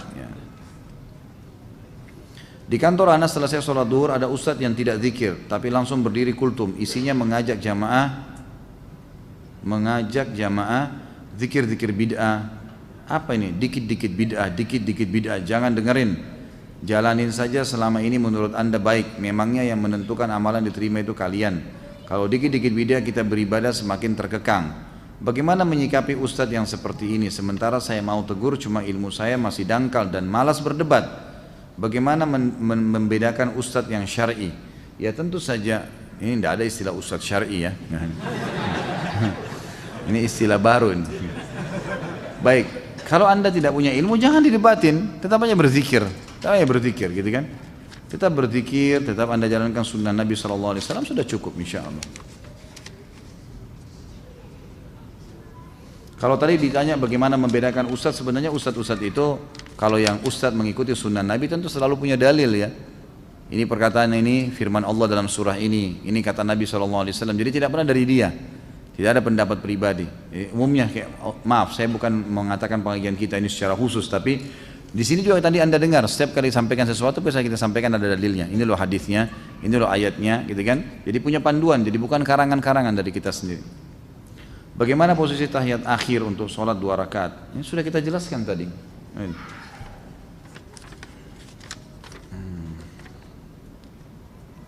Apakah tidak merapatkan kaki ketika sholat berjamaah dapat menggugurkan pahala sholat berjamaah walaupun jarak antara pundak sudah rapat? Tentu tidak, tapi membuat syaitan masuk dan membuat tidak khusyuk. Itu, jadi tidak menggugurkan sholat. Karena ana ada udur di mana kalau jari kaki bersenggolan dengan benda-benda, dalam hal ini jari kaki saudara di sebelah, merasa risih sebab ana pernah ada riwayat operasi penyakit saraf tulang belakang sehingga jari-jari kaki menjadi sensitif. Dan apakah termasuk isbal jika ana menggunakan kaos kaki ketika sholat berjamaah? Karena dengan menggunakan kaos kaki ana merasa lebih nyaman dari gesekan karpet, dari bersentuhan dengan jari orang lain. Ana jadi khawatir terhadap ikhwan kita yang seolah-olah terus ingin mengejar jari kaki saya atau jari kaki saudara di sebelahnya, karena ditakutkan malah akan menjadikan sholatnya menjadi tidak khusyuk. Ya. Baik. Tentu saja kalau anda punya udzur syar'i, ya lakukan pakai kaos kaki, dan itu bukan isbal. Isbal itu adalah pakaian dari atas ke bawah, mengulurkan pakaian dari atas ke bawah. Kalau dari bawah ke atas enggak. Kaos kaki maksudnya itu tidak. Tapi kalau kita memang dari atas kita pakai ya, atau kita pakai kemudian dia terulur seperti celana, baju, itu semua baru masuk. Hadis Nabi SAW yang berbunyi isbal itu di imamah, ya, di pakaian, ya, celana, itu masuk dalam isbal gitu. Dikarenakan saat ini waktu subuh 4.15, apakah boleh kita ketika kita terlambat bangun, misal jam 5, kita melakukan sholat sunnah 2 rakaat sebelum subuh? Tentu tidak boleh. Kalau sudah iqamah, subuh nggak boleh lagi. Anda kerjakan nanti setelah terbit matahari. Apa pahalanya kalau kita mengislamkan seseorang? Wah, ini tidak sesuai dengan tema. Dapat pahala lah tentunya, ya, selama dia berbuat kebaikan, selama dia mempelajari agama, insya Allah Anda dapat pahalanya. Dan hadis Nabi SAW kepada Ali bin Abi Thalib pada saat perang Khaybar, gitu kan, hai Ali, jalanlah dengan tenang menuju ke mereka, ke orang-orang Yahudi itu, lalu tawarkan mereka Islam. Kalau mereka nolak, tawarkan mereka jizyah. Kalau mereka nolak, tawarkan mereka untuk, ya, perang, gitu kan. Dan ingatlah Ali, kalau ada satu orang yang sempat mendapatkan hidayah karena kamu, maka itu lebih baik daripada humurun ni'am. Humurun ni'am ini adalah bisa diterjemahkan dengan unta betina merah yang besar, atau nikmat yang terbesar yang sedang dimiliki oleh seseorang. Apakah bergerak 3 kali dalam keadaan sholatnya batal seperti garuk-garuk misalnya? Kalau Imam Syafi'i mengatakan batal kalau lebih dari 3 kali, jadi tidak dibolehkan lebih dari 3 kali. Tapi jumhur ulama mengatakan tetap tidak batal kalau memang orang itu punya udzur, memang harus dia lakukan. Tapi kalau gerakan sia-sia membatalkan sholat nih. Ada orang sia-sia memperbaiki kopiah atau apalah gitu kan. Ya, ini keseringan dilakukan, makanya tidak boleh. Tapi kalau darurat memang harus menggaruk, memang gatal sekali, itu tidak ada masalah insyaallah. Apakah boleh sholat wajib sambil duduk seperti kita perjalanan jauh dalam bus, pesawat yang memakan waktu 12 jam? Tentu saja boleh, tidak ada masalah. Apakah dalam Islam mengenal zaman purba dan zaman dinosaurus? Apakah ini suatu berita bohong, Ustaz? Allahu a'lam. Ini kok kelepasan masuk ini. Bolehkah berimam pada orang yang masbuk? Boleh, asal Anda beda imam ya. Jadi misal gini, ada dua orang masuk masbuk nih. Orang lagi berjamaah, sama-sama masbuk 1 rakaat. Kita satu imam nih. Begitu salam imam kan masing-masing nambah rakaat yang masbuk ya, yang kehilangan 1 rakaat. Ini nggak boleh lagi jadi makmum satu sama yang lain. Karena ada orang begitu tuh, karena sudah satu imam. Yang boleh kalau beda imam. Misal kita berdiri, kita masuk 1 rakaat, ada orang yang telat masuk, maka dia tepuk pundak kita, itu boleh, nggak ada masalah. Tapi tidak boleh memiliki 2 imam dalam satu sholat. Bila imam salah dalam baca Al-Fatihah, karena kan sholat tidak sah, apakah kita harus ulang di rumah atau bagaimana? Tentu saja tidak ya. Salahnya tergantung salahnya kenapa. Kalau emang salahnya fatal dan sudah diingatkan tidak mau, maka batal sholatnya. Bukan di rumah, diulangin di situ, gitu kan. Tapi kalau emang dia lupa, kemudian diingatkan, atau mungkin ada kesalahan tajwid yang diingatkan lalu dia tidak lakukan, maka tetap sah saja. Beranjak daripada hadis Nabi SAW yang sahih yang berbunyi, kalau kalian sholat dengan imam, kalau imam benar dia akan panen pahala kalian, dan kalian akan dapat pahala kalian masing-masing. Dan kalau dia salah, dia akan berdosa, dihukum sama Allah, dan sholat kalian benar. Sholat kalian benar. Apakah boleh sholat Jumat di dalam kereta api? Soalnya saya pernah melihatnya ketika saya dalam perjalanan menuju kampung halaman. Musafir nggak ada Jumat baginya, nggak usah sholat Jumat gitu kan. Kalau musafir nggak usah sholat duhur asar, di jamak saja. Setelah sholat hajat, petunjuk dari Allah itu berupa apa? Nggak ada sholat hajat ini. Yang ada sholat istikharah. Sholat hajat setahu saya tidak ada, hadisnya lemah sekali, bahkan ada hadis yang palsu gitu kan. Jadi yang ada adalah sholat istikharah. Istikharah sama sebenarnya ya, karena kita meminta petunjuk dari Allah SWT. Itu ada hadis sahihnya. Tentang tawakal, pertanyaan Ibnu Rajab rahimahullah bahwa tidak ada yang memberi, menghalangi, mendatangkan bahaya dan mendatangkan manfaat kecuali Allah semata. Hadis di atas sahihkah? Saya tidak tahu ya. Baik, 2 pertanyaan lagi ya. Sabar yang sudah lipat-lipat tasnya. Apakah seorang muslim meninggalkan sholat termasuk golongan orang munafik? Tidak bisa kita katakan munafik, tapi ada ciri kemunafikan padanya. Karena orang munafik meninggalkan sholat atau berdiri sholat dengan malas. Di mana batasan seorang muslim dikatakan kafir? Apabila dilihat dari hadis riwayat Tirmidzi, An-Nasai dan Ibnu Majah yang menyebutkan sabda Nabi SAW, perjanjian antara kami dan mereka orang kafir adalah sholat. Karena barang siapa yang meninggalkannya maka sungguh dia telah kafir. Yang dimaksud di sini adalah perilakunya perilaku kafir, meninggalkan sholat. Makanya ulama masih rincikan, meninggalkan sholat secara jahdan tadi, membangkang baru kufur, gitu kan? Harus syahadat. Tapi kalau dia cuma malas-malas tidak masuk. Ibnu Umar menjelaskan makna daripada hadis ini adalah kalau dia cuma malas-malasan, dia mendapatkan dosa kufur tapi tidak sampai pada kufur. Kufrun duna kufrin istilahnya, gitu kan? Apakah sutra atau pembatas bagi yang masbuk telah terputus dari imam apabila sholat berjamaah telah selesai? Jawabannya iya. Jadi dia sudah sendiri karena sudah selesai dari imam. Bagaimana posisi duduk tasyahud akhir untuk sholat sunnah 2 rakaat? Sudah saya jelaskan tadi. Haruskah mengepalkan tangan pada saat berdiri naik ke rakaat berikutnya? Kan sudah saya jelaskan semua tadi. Nah, jawabannya iya, disunnahkan mengepalkan. Mohon dijelaskan bagaimana hukumnya apabila sholat di rumah kemudian di masjid sudah iqamah. Apakah kita masih bisa menjalankan sholat qobliyah? Batalin, nggak boleh. Hadis sahih berbunyi, kata Nabi SAW, tidak ada lagi sholat sunnah dengan iqamah sholat wajib. Hadis sahih, nggak boleh. Jadi biar lagi di masjid kita lagi sholat, baru 1 rakaat sudah iqamah, batal. Tapi kita sudah dapat pahalanya, diberhentiin aja tiba-tiba, memang begitu. Apakah ada riwayat yang menjelaskan bahwa Rasulullah SAW pernah memimpin zikir dan doa secara berjamaah setelah sholat wajib? Yang saya sudah pernah sampaikan riwayat, tidak ada riwayat menjelaskan masalah itu. Yang ada adalah Nabi SAW membaca zikir dan Ibnu Umar berkata, saya mengetahui kalau sholat sudah selesai di masjid Nabi SAW kalau saya mendengarkan suara zikir Nabi SAW dan para sahabat dan mereka baca masing-masing.